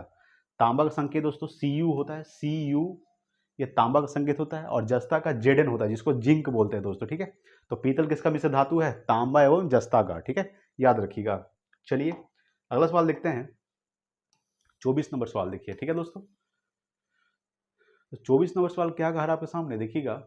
ठीक है, 24 नंबर सवाल आपके सामने कह रहा है कि पेय जल को शुद्ध करने के लिए किसका प्रयोग किया जाता है? यानी पीने के पानी को जो शुद्ध करने के लिए किसका प्रयोग किया जाता है दोस्तों? तो ब्लीचिंग पाउडर और क्लोरीन का प्रयोग किया जाता है। ठीक है, ब्लीचिंग पाउडर और क्लोरीन का इस्तेमाल किया जाता है पीने के पानी को शुद्ध करने के लिए। ठीक है, याद रखिएगा। अगला है दोस्तों 25 नंबर सवाल आपके सामने है कि गण धातु किसका मिश्रण है दोस्तों? तो Cu, और Zn का है। Cu कॉपर, Sn यानी कि टीन, और Zn यानी कि जिंक का मिश्रण है दोस्तों गण धातु। ठीक है, ये आपको ध्यान रखना है दोस्तों। चलिए अगला सवाल देखते हैं दोस्तों आपके सामने, 26 नंबर सवाल देखिएगा। ठीक है, 26 नंबर सवाल दोस्तों आपके सामने क्या कर रहा है कि वॉशिंग सोडा, ठीक है, वॉशिंग सोडा का रासायनिक नाम क्या होता है? तो सोडियम कार्बोनेट होता है दोस्तों। क्या होता है? Sodium carbonate. ठीक है, सोडियम कार्बोनेट जो होता है ये वॉशिंग सोडा का रासायनिक नाम होता है दोस्तों। ठीक है, अगला सवाल देखिएगा, 27 नंबर सवाल आपके सामने है कि ब्लीचिंग पाउडर का रासायनिक नाम क्या है दोस्तों? Calcium hypochloride. ठीक है, कैल्शियम हाइपोक्लोराइड जो है ये ब्लीचिंग पाउडर का रासायनिक नाम है। ठीक है, ब्लीचिंग पाउडर का रासायनिक सूत्र क्या होता है? CaOCl2 होता है दोस्तों। ठीक है, याद रखिएगा। अगला 28 नंबर सवाल आपके सामने है कि सोने के आभूषण बनाते समय कठोर बनाने के लिए इसमें कौन सी धातु मिलाई जाती है दोस्तों? तो उसमें तांबा मिलाई जाती है, याद रखिएगा। तांबा का संकेत क्या होता है? Cu होता है। ठीक है, तो सोने के आभूषण बनाते समय, जब सोने का आभूषण बनाया जाता है तो उस समय कठोर बनाने के लिए, यानी कि सोने के आभूषण को कठोर बनाने के लिए उसमें कौन सी धातु मिलाई जाती है? तांबा मिलाया जाता है। क्या मिलाया जाता है? तांबा। ठीक है, याद रखिएगा। अगला दोस्तों 29 नंबर सवाल है कि ग्लूकोज का रासायनिक सूत्र क्या होता है? तो C6H12O6 होता है दोस्तों। C6H12O6 ये ग्लूकोज का रासायनिक सूत्र होता है। अगर हम कुछ इंपॉर्टेंट रासायनिक सूत्र लिखेंगे, जैसे चीनी का C12H22, C12H22O11 दोस्तों, किसका होता है? चीनी का होता है। मीथेन का CH4 होता है दोस्तों। ठीक है, याद रखिएगा। और अगर बात करेंगे दोस्तों, ठीक है, तो ग्लूकोज का क्या होता है? C6H12O6 होता है दोस्तों। अगर पूछेगा लाफिंग गैस दोस्तों N2O नाइट्रस ऑक्साइड दोस्तों, याद रखिएगा। आंसू गैस CCl3, ठीक है, NO2 दोस्तों, याद रखिएगा, ये होता है आंसू गैस का दोस्तों। ठीक है, याद रखिएगा। तो ग्लूकोज का रासायनिक सूत्र C6H12O6 होता है। तो 30 नंबर सवाल है कि तारपीन का तेल किसके द्वारा शुद्ध किया जाता है दोस्तों? तो भाप आसवन विधि द्वारा शुद्ध किया जाता है। ठीक है, याद रखिएगा। जो तारपीन का तेल है ये किसके द्वारा शुद्ध किया जाता है? तो भाप आसवन विधि के द्वारा शुद्ध किया जाता है। चलिए अगला सवाल देखते हैं। अगला दोस्तों 31 नंबर सवाल देखिए। 31 नंबर सवाल क्या कह रहा है आपके सामने? 31 नंबर सवाल है कि अक्रिय गैसों की खोज किसने किया था? तो रैमजे ने किया था दोस्तों। अक्रिय गैसों की संख्या कितनी है दोस्तों? तो 6 है। अक्रिय गैसों की जो संख्या 6 है, कौन कौन सा है दोस्तों? तो हीलियम, ठीक है, neon, helium neon, argon, krypton, radon, RN, xenon, XE। Helium, neon, argon, krypton, radon, xenon दोस्तों, टोटल 6 अक्रिय गैस है। ठीक है, याद रखिएगा, पूछेगा कि अक्रिय गैसों की संख्या कितनी है, 6 है। और अक्रिय गैस को खोज किसने किया था, तो रैमजे ने किया था दोस्तों। ठीक है, याद रखिएगा। अगला दोस्तों 32 नंबर सवाल आपके सामने है कि शराब में क्या उपस्थित रहता है दोस्तों, तो एथिल अल्कोहल उपस्थित रहता है। ठीक है, शराब में कौन सा अल्कोहल उपस्थित रहता है, एथिल अल्कोहल उपस्थित रहता है दोस्तों शराब में। ठीक है, याद रखिएगा। अगला दोस्तों 33 नंबर सवाल है कि कोबाल्ट 60 कौन से किरणें उत्सर्जित करता है। कोबाल्ट 60 जो है ये गामा किरणें उत्सर्जित करता है। कौन सा किरण, गामा किरण उत्सर्जित करता है दोस्तों। कोबाल्ट जो किरण है, कोबाल्ट 60 कौन से किरण उत्सर्जित करता है, तो गामा किरण उत्सर्जित करता है। अगला दोस्तों 34 नंबर सवाल आपके सामने है कि शीशा को काटने में किसका प्रयोग किया जाता है, तो काला हीरा का प्रयोग किया जाता है। याद रखिएगा, शीशा को जब काटने के लिए काला हीरा का प्रयोग किया जाता है दोस्तों। ठीक है, ध्यान रखिएगा। नेक्स्ट है दोस्तों आपके सामने 35 नंबर सवाल है कि पीले फास्फोरस को कहाँ रखा जाता है, जल में रखा जाता है दोस्तों। ठीक है, पीला जो फास्फोरस होता है उसको कहाँ रखा जाता है दोस्तों, तो जल में रखा जाता है। ठीक है, ध्यान रखिएगा। चलिए अगला सवाल देखते हैं। 36 नंबर सवाल देखिए दोस्तों, 36 नंबर सवाल कह रहा है आपके सामने, सवाल है 36 नंबर कि फास्फोरस का सबसे अधिक क्रियाशील रूप किसका है, तो पीला फास्फोरस का दोस्तों। ठीक है, याद रखिएगा, यानी फास्फोरस सबसे अधिक क्रियाशील जो रूप है वो किसका है दोस्तों, तो पीला फास्फोरस का सबसे अधिक क्रियाशील रूप है दोस्तों। ठीक है, याद रखिएगा। अगर हम बात करते हैं 37 नंबर सवाल अगला है कि जर्मन सिल्वर किसका मिश्र धातु है, तो कॉपर, जिंक तथा निकेल का। जर्मन सिल्वर जो दोस्तों वो किसका मिश्र धातु है, कॉपर का Cu, जिंक का Zn और निकेल का Na। ठीक है, तीनों का जो मिश्रण है वो क्या है दोस्तों, जर्मन सिल्वर है। ठीक है, याद रखिएगा। चलिए अगला सवाल देखते हैं। अगला सवाल आपके सामने है 38 नंबर सवाल देखिए दोस्तों क्या कह रहा है। ठीक है, जो भी सवाल है दोस्तों बहुत इंपॉर्टेंट सवाल है, इसको टोटल देख के जाइएगा बिहार पुलिस में। अगला दोस्तों 38 नंबर सवाल देखिए क्या कह रहा है। 38 है कि प्रकृति में सबसे अधिक मात्रा में पाए जाने वाला कार्बनिक यौगिक क्या है दोस्तों, तो है दोस्तों सेलुलोज। ठीक है, याद रखिएगा, यानी प्रकृति में सबसे अधिक मात्रा में जो पाए जाने वाला कार्बनिक यौगिक है वो क्या है दोस्तों, सेलुलोज है। अगला 39 नंबर सवाल देखिएगा कि बर्तनों में कलई करने के लिए किसका प्रयोग किया जाता है, तो अमोनियम क्लोराइड का प्रयोग किया जाता है दोस्तों। ठीक है, याद रखिएगा, बर्तनों में कलई करने के लिए, कलई करने के लिए किसका प्रयोग किया जाता है, अमोनियम क्लोराइड का। ठीक है, अगला 140 नंबर सवाल देखिएगा, फिटकरी का व्यवसायिक नाम क्या है दोस्तों, तो पोटास एलम। ठीक है, क्या होता है दोस्तों, पोटास एलम यानी फिटकरी का व्यवसायिक नाम है। फिटकरी का रासायनिक सूत्र क्या होता है दोस्तों, तो K2SO4। ठीक है, K2SO4 Al2SO4 के सफिक्स 3। ठीक है, सफिक्स 3 डॉट 24H2O, 24H2O दोस्तों। ठीक है, याद रखिएगा, K2SO4 Al2SO4 के सफिक्स 3 डॉट 24H2O, ये फिटकरी का रासायनिक सूत्र होता है दोस्तों। ठीक है, याद रखिएगा, जिसको पोटास एलम भी बोलते हैं। चलिए अगला सवाल देखिएगा, 41 नंबर सवाल आपके सामने है कि तूतिया का व्यवसायिक नाम क्या है दोस्तों, तो नीला कशिश। नीला कशिश जो है ये तूतिया का व्यवसायिक नाम है। इसका नीला कशिश का सूत्र क्या होता है, CuSO4 डॉट 5H2O। ठीक है, 5H2O, ये दोस्तों नीला कशिश का रासायनिक सूत्र होता है CuSO4 डॉट 5H2O। ठीक है, याद रखिएगा। अगला दोस्तों 42 नंबर सवाल है कि नौसादर का रासायनिक नाम क्या है, अमोनियम क्लोराइड NH4Cl। ठीक है, याद रखिएगा, NH4Cl जो दोस्तों याद रखिएगा, NH4Cl, NH4Cl। ठीक है, NH4Cl क्या है दोस्तों, ये नौसादर का रासायनिक नाम है NH4Cl। ठीक है, याद रखिएगा। चलिए अगला सवाल देखते हैं। अगला सवाल आपके सामने दोस्तों 43 नंबर सवाल क्या कर रहा है आपके सामने देखिएगा। 43 नंबर सवाल है आंसू गैस का रासायनिक सूत्र क्या होता है, आंसू गैस का रासायनिक नाम क्या है दोस्तों, तो क्लोरोएसिटोफिनोन। ठीक है, याद रखिएगा, क्लोरोएसिटोफिनोन जो है ये आंसू गैस का रासायनिक नाम है दोस्तों। इसका रासायनिक सूत्र होता है CCl3NO2। याद रखिएगा दोस्तों, CCl3NO2 जो होता है ये आंसू गैस का रासायनिक सूत्र होता है दोस्तों। ठीक है, याद रखिएगा। अगला है 44 नंबर सवाल कि ओजोन गैस चांदी की चमक को किस रंग में बदल देती है, तो काला रंग में बदल देती है। ठीक है, ओजोन जो गैस है वो चांदी की चमक को किस रंग में बदल देती है दोस्तों, तो वो काला रंग में बदल देती है। चांदी का जो संकेत होता है दोस्तों याद रखिएगा, चांदी का संकेत Ag होता है दोस्तों, इसका परमाणु संख्या 47 होता है। ठीक है, याद रखिएगा दोस्तों। अगला है 45 नंबर सवाल आपके सामने है कि लाल सीसा को बोलचाल की भाषा में क्या कहा जाता है, तो सिंदूर कहा जाता है। सिंदूर का रासायनिक सूत्र PbS होता है। ठीक है, PbS, यानी लाल सीसा को बोलचाल की भाषा में क्या कहा जाता है, तो सिंदूर कहा जाता है। अगला 46 नंबर सवाल आपके सामने है कि डबल रोटी फुलाने के लिए क्या मिलाया जाता है, तो सोडियम बाइकार्बोनेट मिलाया जाता है दोस्तों, ठीक है, याद रखिएगा। तो डबल रोटी फुलाने के लिए क्या मिलाया जाता है, सोडियम बाइकार्बोनेट मिलाया जाता है, NaCO3, ठीक है, याद रखिएगा। इसका सूत्र होता है NaHCO3 डॉट 10H2O, 10H2O, ठीक है, याद रखिएगा। सोडियम बाइकार्बोनेट रासायनिक सूत्र NaCO3 डॉट 10H2O, ठीक है। तो डबल रोटी फुलाने के लिए क्या मिलाया जाता है दोस्तों, सोडियम बाइकार्बोनेट मिलाया जाता है। अगला दोस्तों 47 नंबर सवाल आपके सामने है कि जल का वाष्प में बदलना क्या कहलाता है दोस्तों, तो भौतिक परिवर्तन कहलाता है। जल में वाष्प बदलना, फिर वाष्प से क्या होगा दोस्तों, बारिश होगा, तो फिर से जल ही आ गया, तो जल का वाष्प बदलना क्या कहलाता है, भौतिक परिवर्तन कहलाता है, ठीक है। चलिए नेक्स्ट देखते हैं अगला 48 नंबर सवाल देखिएगा, ठीक है दोस्तों। देखिए दोस्तों 48 नंबर सवाल आपके सामने क्या कह रहा है, 48 है कि रासायनिक विधि से तैयार किया गया रबर क्या है, आइसोप्रीन। क्या है दोस्तों, रासायनिक विधि से तैयार किया गया रबर क्या है दोस्तों, आइसोप्रीन है। 49 नंबर सवाल है कि विद्युत ऋणात्मकता सबसे अधिक किस तत्व की होती है दोस्तों, तो फ्लोरीन की होती है, ठीक है। विद्युत ऋणात्मकता जो होती है सबसे अधिक किस तत्व की होती है, तो फ्लोरीन की होती है। अगला दोस्तों 50 नंबर सवाल है कि क्षारीयता के लिए पीएच मान कितना होता है दोस्तों, तो 7 से अधिक होता है। अगर पूछेगा, जैसे देखिए दोस्तों, याद रखिएगा 0 से लेकर दोस्तों कहाँ तक होता है, 14 तक होता है, बीच में दोस्तों 7 आता है।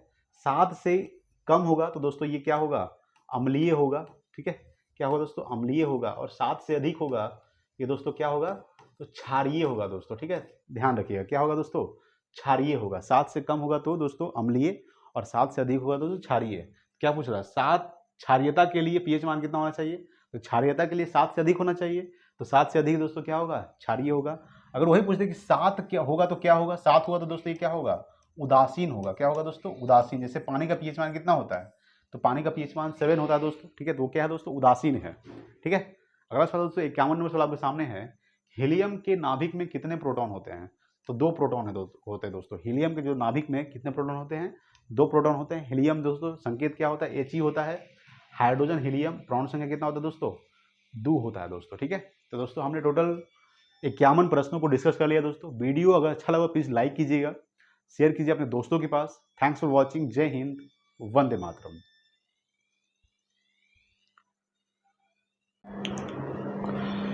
नमस्कार मेरे प्यारे साथियों, दोस्तों आज मैं आपके लिए लेकर आया हूं साइंस के 50 महत्वपूर्ण प्रश्नों को, जो आपके आने वाले एग्जाम के लिए बहुत इंपॉर्टेंट होगा दोस्तों, ठीक है। जैसे कि बिहार पुलिस का जो एग्ज़ाम आने वाला है 18 तारीख को, 21 तारीख को, जो 28 तारीख को एग्ज़ाम होगा दोस्तों, उसमें बहुत उपयोगी होगा दोस्तों। चलिए शुरू करते हैं सबसे पहला सवाल से। तो आज का सबसे पहला सवाल आपके सामने है कि विटामिन सी का सर्वोत्तम स्रोत क्या है दोस्तों। तो विटामिन सी का जो सर्वोत्तम स्रोत होता है वह दोस्तों आंवला। क्या है, आंवला जो है ये विटामिन सी का सर्वोत्तम स्रोत माना जाता है। विटामिन सी की कमी से कौन सा रोग होता है दोस्तों, विटामिन सी की कमी से अस्कर्वी रोग होता है, ठीक है। विटामिन सी का जो रासायनिक नाम होता है एस्कॉर्बिक एसिड होता है। क्या होता है, एस्कॉर्बिक एसिड विटामिन सी का रासायनिक नाम होता है दोस्तों, ठीक है, याद रखिएगा। विटामिन का खोज किसने किया था दोस्तों, फंक ने किया था विटामिन का खोज, ये भी थोड़ा सा ध्यान रखना है। चलिए अगला दोस्तों, अगला आपके सामने है, नेक्स्ट है, भोपाल गैस कांड में किस गैस का रिसाव हुआ था दोस्तों। याद रखिएगा कि भोपाल गैस कांड में जो गैस का रिसाव हुआ था उसका नाम है मिथाइल आइसोसाइनेट। क्या है दोस्तों, मिथाइल आइसोसाइनेट, जो 1984 में लीकेज हुआ था। कब हुआ था, 1984 में, ठीक है। भोपाल गैस कांड हुआ था जिसका नाम है, गैस का जो रिसाव हुआ था उसका नाम है मिथाइल आइसोसाइनेट, ठीक है, ध्यान रखना है दोस्तों। ये कब हुआ था, 1984। नेक्स्ट है दोस्तों आपके सामने 3 नंबर सवाल है, हीमोग्लोबिन में कौन सा तत्व पाया जाता है दोस्तों। याद रखिएगा हीमोग्लोबिन में पाया जाता है लोहा। क्या पाया जाता है दोस्तों, लोहा जो पाया जाता है वो हीमोग्लोबिन में पाया जाता है। इसका जो संकेत होता है दोस्तों Fe होता है। क्या होता है, Fe, इसका परमाणु संख्या कितना होता है, 26। याद रखिएगा Fe परमाणु संख्या 26 होता है लोहा का। और हीमोग्लोबिन में कौन सा तत्व पाया जाता है, तो लोहा पाया जाता है, ठीक है, ध्यान रखना है। अगला दोस्तों 4 नंबर सवाल, कि लार में पाए जाने वाला एंजाइम है वह दोस्तों टाइलिन। क्या है, टाइलिन जो है लार में पाया जाने वाला एंजाइम है, आपको ध्यान रखना है, ठीक है। नेक्स्ट है 5 नंबर, कि जठर रस में पाया जाता है, क्या पाया जाता है, हाइड्रोक्लोरिक अम्ल पाया जाता है, HCl। याद रखिएगा HCl, हाइड्रोक्लोरिक अम्ल, ठीक है, किसमें पाया जाता है, जठर रस में पाया जाता है हाइड्रोक्लोरिक अम्ल यानी कि HCl, ठीक है। नेक्स्ट दोस्तों आपके सामने 6 नंबर सवाल है कि विटामिन ए का सर्वोत्तम स्रोत क्या है दोस्तों। तो विटामिन ए का जो सर्वोत्तम स्रोत माना जाता है वो गाजर को माना जाता है। किसको माना जाता है, गाजर जो है ये विटामिन ए का सबसे सर्वोत्तम स्रोत माना जाता है। विटामिन ए की कमी से कौन सा रोग होता है, तो विटामिन ए की कमी से रतौंधी होता है दोस्तों। विटामिन ए के अगर बात करेंगे, विटामिन ए का सर्वोत्तम स्रोत गाजर को माना जाता है। विटामिन ए की कमी से याद रखिएगा दोस्तों, विटामिन ए की कमी से कौन सा होता है, रतौंधी होता है। ठीक है, अगर बात करेंगे कि विटामिन ए का रासायनिक नाम क्या होता है, तो विटामिन ए का जो रासायनिक नाम होता है रेटिनॉल होता है। क्या होता है, रेटिनॉल विटामिन ए का रासायनिक नाम होता है। ठीक है, ध्यान रखिएगा दोस्तों। चलिए अगला सवाल देखते हैं। अगला आपके सामने क्या कह रहा है दोस्तों, नेक्स्ट है 7 नंबर सवाल देखिएगा। ठीक है, 7 नंबर सवाल कह रहा है दोस्तों आपके सामने कि मछलियां, ठीक है, मछलियां सांस कहाँ से लेती है दोस्तों, ये गिल्स से लेती है। कहाँ से लेती है, मछलियां जो सांस लेती है कहाँ से लेती है, गिल्स से लेती है, आपको ध्यान रखना है। अगला दोस्तों 8 नंबर सवाल है कि थायरॉक्सिन हार्मोन कहाँ से स्रावित होता है, तो थायराइड ग्रंथि से होता है दोस्तों। ठीक है, याद रखिएगा, थायरॉक्सिन जो हार्मोन होता है दोस्तों, ये कहाँ से स्रावित होता है दोस्तों, तो ये थायराइड ग्रंथि से होता है, आपको ध्यान रखना है। नेक्स्ट दोस्तों 9 नंबर सवाल है, पिट्यूटरी ग्रंथि कहाँ पाई जाती है, तो दोस्तों मस्तिष्क में पाई जाती है। ठीक है, याद रखिएगा, पिट्यूटरी जो ग्रंथि है ये मेन रूप से कहाँ पाई जाती है, ये मस्तिष्क में पाई जाती है, पिट्यूटरी ग्रंथि। नेक्स्ट है दोस्तों अगला सवाल 10 नंबर सवाल आपके सामने है कि इंसुलिन शरीर में किसके द्वारा बनती है, तो दोस्तों अग्नाशय के द्वारा बनती है। ठीक है, इंसुलिन जो है शरीर में किसके द्वारा बनती है दोस्तों, अग्नाशय के द्वारा बनती है। ठीक है, ध्यान रखिएगा। इंसुलिन की कमी से कौन सा रोग होता है दोस्तों, याद रखिएगा, इंसुलिन की कमी से मधुमेह रोग होता है। कौन सा रोग होता है, डायबिटीज जिसको बोलते हैं दोस्तों। ठीक है, नेक्स्ट दोस्तों 11 नंबर सवाल आपके सामने है कि रक्त कणिकाओं का निर्माण कहाँ होता है, तो अस्थि मज्जा में होता है दोस्तों। कहाँ होता है, अस्थि मज्जा में रक्त कणिकाओं का निर्माण होता है, अस्थि मज्जा। ठीक है, नेक्स्ट दोस्तों 12 नंबर सवाल आपके सामने है, कवकों का अध्ययन क्या कहलाता है, तो कवक का अध्ययन दोस्तों माइकोलॉजी कहलाता है, याद रखिएगा। ठीक है, अगर बात करेंगे शैवाल का अध्ययन दोस्तों फाइकोलॉजी कहलाता है। ठीक है, कोशिका का अध्ययन दोस्तों साइटोलॉजी कहलाता है। ठीक है, उसी तरह से कवकों का जो अध्ययन है वो कहा जाता है माइकोलॉजी। ठीक है, ध्यान रखना है दोस्तों। चलिए नेक्स्ट सवाल देखते हैं दोस्तों आपके सामने। अगला है आपके सामने, नेक्स्ट देखिएगा 13 नंबर सवाल देखिए दोस्तों क्या कह रहा है। 13 नंबर सवाल कह रहा है आपके सामने कि हड्डियों में मुख्यतः क्या पाया जाता है। ठीक है, हड्डियों में मुख्यतः क्या पाया जाता है दोस्तों, हड्डियों में तो कैल्शियम और फॉस्फेट पाया जाता है। ठीक है, याद रखिएगा, हड्डियों में मुख्यतः जो पाया जाता है वो कैल्शियम और फॉस्फेट पाया जाता है। ठीक है, अगर बात करेंगे नेक्स्ट है आपके सामने 14 नंबर सवाल है, किसके इलाज में कीमोथेरेपी का उपयोग किया जाता है, यानी किसके इलाज में, किस रोग के इलाज में कीमियोथेरेपी को भी उपयोग किया जाता है दोस्तों, तो कैंसर के इलाज में। ठीक है, याद रखिएगा, कैंसर के इलाज में दोस्तों लाइट कट गया दोस्तों। ठीक है, देखिए हम नहीं दिख रहे होंगे दोस्तों, बोर्ड दिख रहा होगा, यहाँ पे सवाल देखते हैं कि किसके इलाज में कीमियोथेरेपी का उपयोग किया जाता है, तो कैंसर के इलाज में कीमियोथेरेपी का उपयोग किया जाता है। अगर हम बात करेंगे 50 नंबर है कि मानव नेत्र की दूरदृष्टि को क्या कहा जाता है दोस्तों, तो मानव नेत्र की दूरदृष्टि को हाइपरमेट्रोपिया कहा जाता है। क्या कहा जाता है, हाइपरमेट्रोपिया।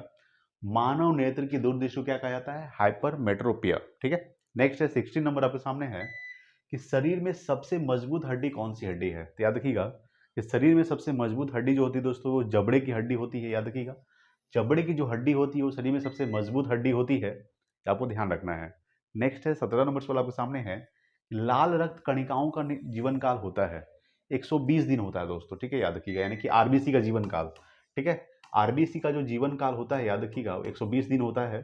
ठीक है, आरबीसी का जीवन काल कितना होता है दोस्तों, 120 दिन होता है। अगर डब्ल्यूबीसी की बात करें, डब्ल्यूबीसी का जो जीवन काल होता है वो 1 से 4 दिन का होता है, यानी कि रेड ब्लड सेल, आरबीसी का पूर्ण फॉर्म क्या होता है, रेड ब्लड सेल दोस्तों, डब्ल्यूबीसी का व्हाइट ब्लड सेल होता है। ठीक है, याद रखिएगा, तो लाल रक्त कणिकाओं का जीवन काल होता है दोस्तों 120 दिन होता है, ये आपको ध्यान रखना है। ठीक है, अगला दोस्तों 18 नंबर सवाल आपके सामने है कि ट्रेकोमा एवं ग्लूकोमा रोग संबंधित है दोस्तों, किससे संबंधित है, ये आंख से संबंधित है। ठीक है, ट्रेकोमा एवं ग्लूकोमा जो रोग संबंधित है किससे संबंधित है, आंख से संबंधित है दोस्तों। ठीक है, ये आपको थोड़ा सा ध्यान रखना है। नेक्स्ट देखते हैं दोस्तों आपके सामने, नेक्स्ट देखिएगा क्या सवाल है, 19 नंबर सवाल देखिएगा। ठीक है दोस्तों, देखिए दोस्तों 19 नंबर सवाल आपके सामने क्या कह रहा है, 19 है कि पीत कहाँ पाया जाता है, पीत कहाँ उत्पन्न होता है दोस्तों, यकृत में होता है। ठीक है, याद रखिएगा, पीत जो होता है, ठीक है, जिसको इंग्लिश में बाइल बोलते हैं, ठीक है, वो कहाँ उत्पन्न होता है, यकृत में होता है। ठीक है, लीवर में। अगला दोस्तों 20 नंबर सवाल है कि शरीर की सबसे बड़ी कोशिका होती है, तंत्रिका तंत्र होता है दोस्तों। ठीक है, अगर बात करेंगे शरीर की सबसे बड़ी कोशिका होती है तंत्रिका तंत्र। कोशिका का अध्ययन क्या कहा था दोस्तों, बताए थे कि कोशिका का अध्ययन जो है साइटोलॉजी कहा जाता है। ठीक है, याद रखिएगा, कोशिका का खोज अगर हम बात किसने किया था दोस्तों, तो कोशिका खोज किया था, मृत कोशिका खोज किए थे रॉबर्ट हुक ने। ठीक है, याद रखिएगा, मृत कोशिका खोज किसने किया था, रॉबर्ट हुक ने किया था दोस्तों। ठीक है, 1665 में किया था दोस्तों। ठीक है, याद रखिएगा। अगला दोस्तों आपके सामने 21 नंबर सवाल है कि हाइड्रोफोबिया संबंधित है दोस्तों, कुत्ते के काटने से संबंधित है, याद रखिएगा। ठीक है, कुत्ते के काटने से हाइड्रोफोबिया संबंधित है, कुत्ते के काटने से। ठीक है, याद रखिएगा दोस्तों। अगला दोस्तों 22 नंबर सवाल आपके सामने है कि वायरोलॉजी संबंधित है दोस्तों, तो विषाणु के अध्ययन से। ठीक है, याद रखिएगा, विषाणु के अध्ययन से संबंधित है वायरोलॉजी। ठीक है, याद रखिएगा कि विषाणु के अध्ययन से संबंधित है वायरोलॉजी, याद रखिएगा दोस्तों, यानी कि वायरस। ठीक है दोस्तों। अगला दोस्तों 23 नंबर सवाल आपके सामने है, किस रोग में खून का थक्का नहीं जमता है, तो हीमोफीलिया रोग में। ठीक है, याद रखिएगा, हीमोफीलिया रोग में जो होता है वो खून का थक्का नहीं जमता है, ये आपको ध्यान रखना है। ठीक है, हीमोफीलिया रोग में खून का थक्का नहीं जमता है। 24 नंबर सवाल आपके सामने दोस्तों, कि जितनी ऊंचाई आवाज उतनी ही ऊंचाई होगी उसकी आवृत्ति। ठीक है, यानी जितनी आवाज, जितनी जितनी ऊंची उसकी आवाज होगी उतनी ही ऊंची उसकी क्या होगी दोस्तों, आवृत्ति होगी, यानी फ्रिक्वेंसी होगी। ठीक है, ये आपको ध्यान रखना है। नेक्स्ट देखते हैं दोस्तों, आपका अगला सवाल देखिएगा। ठीक है, नेक्स्ट है दोस्तों 25 नंबर सवाल। देखिए 25 नंबर सवाल कह रहा है आपका चांदी का रासायनिक प्रतीक क्या होता है दोस्तों। देखिए अगर हम बात करेंगे चांदी का जो संकेत होता है दोस्तों, चांदी का वो Ag होता है। क्या होता है, Ag। ठीक है, इसका जो परमाणु संख्या 47 होता है। कितना होता है, 47। सोना का संकेत क्या होता है दोस्तों, Au होता है। इसका संकेत होता है दोस्तों, याद रखिएगा 79 होता है। ठीक है, आज Hg का करेंगे पारा का दोस्तों 80 होता है। ठीक है, ये थोड़ा सा ध्यान रखिएगा। अगर बात करेंगे कि चांदी का रासायनिक प्रतीक क्या है दोस्तों, Ag होता है। परमाणु संख्या कितना होता है, 47 होता है दोस्तों। अगर बात करेंगे 26 नंबर सवाल, 26 नंबर सवाल है कि क्लोरोफॉर्म बनाने के लिए क्या उपयोग में लाया जाता है। याद रखिए दोस्तों, इथिलीन का उपयोग किया जाता है। ठीक है, इथिलीन, यानी क्लोरोफॉर्म बनाने के लिए क्या उपयोग में लाया जाता है, इथिलीन उपयोग में लाया जाता है। नेक्स्ट है 27 नंबर सवाल, मानव का सामान्य शरीर तापमान कितना होता है दोस्तों, तो 37 डिग्री सेल्सियस होता है दोस्तों। नॉर्मल जो टेम्परेचर होता है मनुष्य के शरीर का कितना होता है, 37 डिग्री सेल्सियस होता है, ये आपको ध्यान रखना है। ठीक है, चलिए नेक्स्ट सवाल देखते हैं दोस्तों। अगला सवाल आपके सामने 28 नंबर सवाल देखिए क्या कर आपके सामने। 28 नंबर सवाल है आपके सामने, देखिएगा कि हवा में ध्वनि का वेग कितना होता है, तो 332 मीटर प्रति सेकंड होता है दोस्तों। ठीक है, याद रखिएगा, हवा में जो ध्वनि का वेग होता है कितना होता है, 332 मीटर प्रति सेकंड। ठीक है दोस्तों, याद रखिएगा। प्रकाश का वेग कितना होता है दोस्तों, 3 पॉइंट, अगर बात करेंगे 3 गुने 10 पावर 8, 3 गुने 10 पावर 8 मीटर पर सेकंड होता है दोस्तों। ठीक है, याद रखिएगा, 3 गुने 10 टू द पावर 8 मीटर पर सेकंड ये प्रकाश का वेग होता है, ये आपको ध्यान रखना है। और हवा में ध्वनि का वेग कितना होता है, 332 मीटर पर सेकंड। 29 नंबर सवाल आपके सामने है, विद्युत प्रतिरोध मापा जाता है दोस्तों, ओम में मापा जाता है। विद्युत का जो प्रतिरोध है जो किसमें मापा जाता है, ओम में मापा जाता है।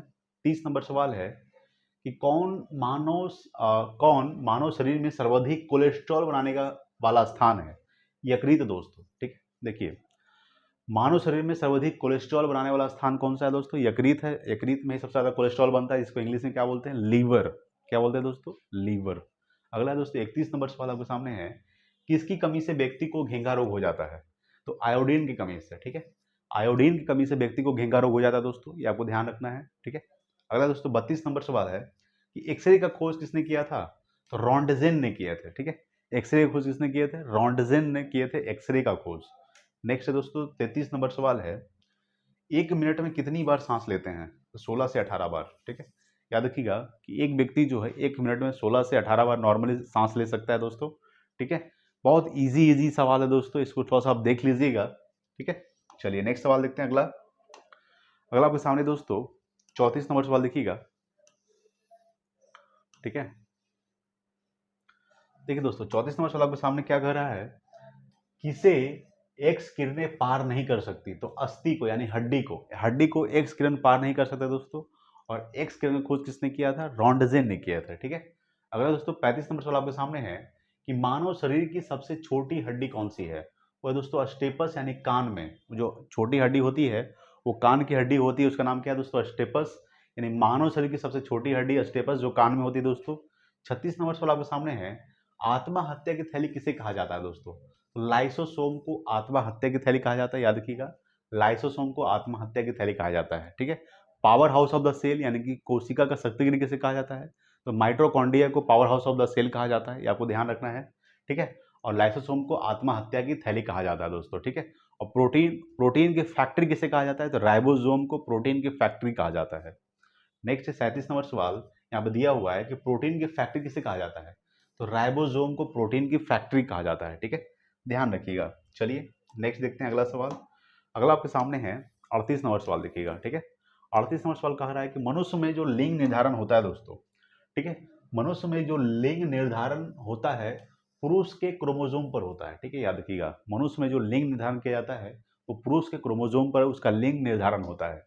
अगला है 39 नंबर कि शरीर में मांसपेशियों की संख्या कितनी होती है, तो लगभग 639 होती है। ठीक है, शरीर में जो मांसपेशियों की जो संख्या होती है लगभग 639 के आसपास होती है। ठीक है, अगला दोस्तों 40 नंबर सवाल आपके सामने है कि शरीर का सबसे कठोर तत्व है दोस्तों एनामेल। ठीक है, याद रखिएगा, शरीर का जो सबसे कठोर तत्व क्या है दोस्तों, एनामेल जो है शरीर का सबसे कठोर तत्व है। अगला दोस्तों 41 नंबर सवाल 41 है कि संसार का सबसे बड़ा पक्षी कौन सा पक्षी है, तो शुतुरमुर्ग जो है दोस्तों ये संसार का सबसे बड़ा पक्षी है। ठीक है, याद रखिएगा। अगला दोस्तों 42 नंबर सवाल देखिएगा, आपके सामने क्या कह रहा है कि मानव खोपड़ी में कुल कितनी हड्डी होती है, तो दोस्तों 8 हड्डी होती है। ठीक है, अगर हम बात करेंगे कि मुंडी जो होता है दोस्तों ये टोटल 29 हड्डी होती है। एक हमारा जो मुंडी है टोटल इसमें 29 हड्डियां होती है। खोपड़ी में 8 हड्डी होती है दोस्तों, फेस में 14 हड्डी होती है और दोनों कान मिलाकर 6 हड्डी होती है, तो टोटल 28 हो गया दोस्तों। एक और हड्डी होता है। ठीक है, तो टोटल हमारे जो ये गर्दन है पूरा ऊपर ऊपर से नीचे से ऊपर तक टोटल 29 हड्डियां होती है। सिर्फ खोपड़ी में 8 हड्डी होती है, फेस में 14 होता है, 3 इधर दोस्तों, 6 हड्डी होती है। ठीक है, एक और हड्डी होता है। 43 नंबर सवाल है कि संसार का सबसे छोटा पुष्प है दोस्तों बुल्फिया। बुल्फिया जो दोस्तों ये संसार का सबसे छोटा पुष्प है यानी कि फूल है। ठीक है, चलिए अगला सवाल देखते हैं आपके सामने। अगला आपके सामने दोस्तों 44 नंबर सवाल देखिएगा। ठीक है, 44 नंबर सवाल कह रहा है कि प्रकाश संश्लेषण की क्रिया, ठीक है, प्रकाश संश्लेषण की क्रिया में ऑक्सीजन कहाँ से मिलता है दोस्तों, वो जल से मिलता है। ठीक है, जब प्रकाश संश्लेषण की क्रिया होती है फोटोसिंथेसिस, ठीक है, तो जो ऑक्सीजन मिलता है वो जल से मिलता है। कहाँ से मिलता है, जल से। 45 है कि प्रकाश संश्लेषण के लिए आवश्यक गैस है कार्बन डाइऑक्साइड, ठीक है, CO2, कार्बन डाइऑक्साइड CO2। ठीक है, प्रकाश संश्लेषण के लिए आवश्यक गैस कौन सा दोस्तों, CO2 यानी कार्बन डाइऑक्साइड। नेक्स्ट है 46 नंबर कि यूरिया अधिकतम मात्रा में पाई जाती है, मूत्र में पाया जाता है दोस्तों। तो यूरिया जो पाया जाता है अधिकतम मात्रा में किसमें पाया जाता है, मूत्र में पाया जाता है। अगर बात करेंगे यूरिया का जो रासायनिक सूत्र होता है दोस्तों NH2CONH2 होता है, NH2CONH2 ये रासायनिक सूत्र होता है यूरिया का, ये आपको ध्यान रखना है। ठीक है, यूरिया का रासायनिक सूत्र क्या होता है, NH2CONH2। ठीक है, अगर बात करेंगे दोस्तों, ठीक है, देखिएगा 47 नंबर सवाल आपके सामने है कि दूध में उपस्थित प्रोटीन होता है केसिन। ठीक है, दूध में जो उपस्थित प्रोटीन होता है दोस्तों केसिन होता है। कौन सा विटामिन दूध में नहीं पाया जाता है, तो विटामिन सी जो है वो दूध में नहीं पाया जाता है, आपको ध्यान रखना है कि विटामिन सी दूध में नहीं पाया जाता है। ठीक है, अगला देखिएगा 48 नंबर सवाल आपके सामने है कि मानव मूत्र में कौन सा विटामिन उत्सर्जित होता है दोस्तों, तो विटामिन सी होता है। ठीक है, विटामिन सी जो होता है ये मानव मूत्र में उत्सर्जित होता है। जो हमारा मूत्र होता है मानव मूत्र का, उसमें विटामिन सी उपस्थित रहता है दोस्तों। विटामिन सी का रसायन नाम क्या होता है, एस्कॉर्बिक एसिड होता है। ठीक है, विटामिन सी का रसायन नाम, विटामिन सी के कमी से अस्कर्वी रोग होता है दोस्तों। अगर बात करेंगे विटामिन सी का सबसे सर्वोत्तम स्रोत क्या है, तो वह है दोस्तों आंवला। ठीक है, ध्यान रखना है। 49 नंबर सवाल देखिएगा क्या कर रहा है आपके सामने। ठीक है, देखिए दोस्तों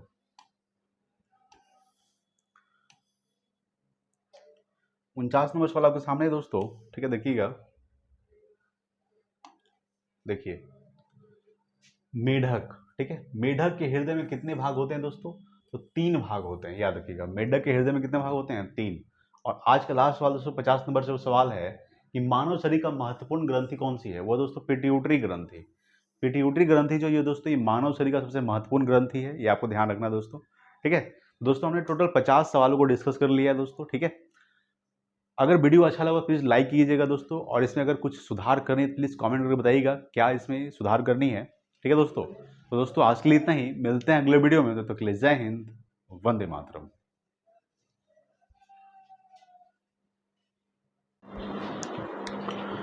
नमस्कार मेरे प्यारे साथियों। दोस्तों आज मैं आपके लिए जीके जीएस के 50 प्रश्नों को लेकर आया हूं दोस्तों। आइए दोस्तों इसको रिवीजन करते हैं। सबसे पहला सवाल आपके सामने है।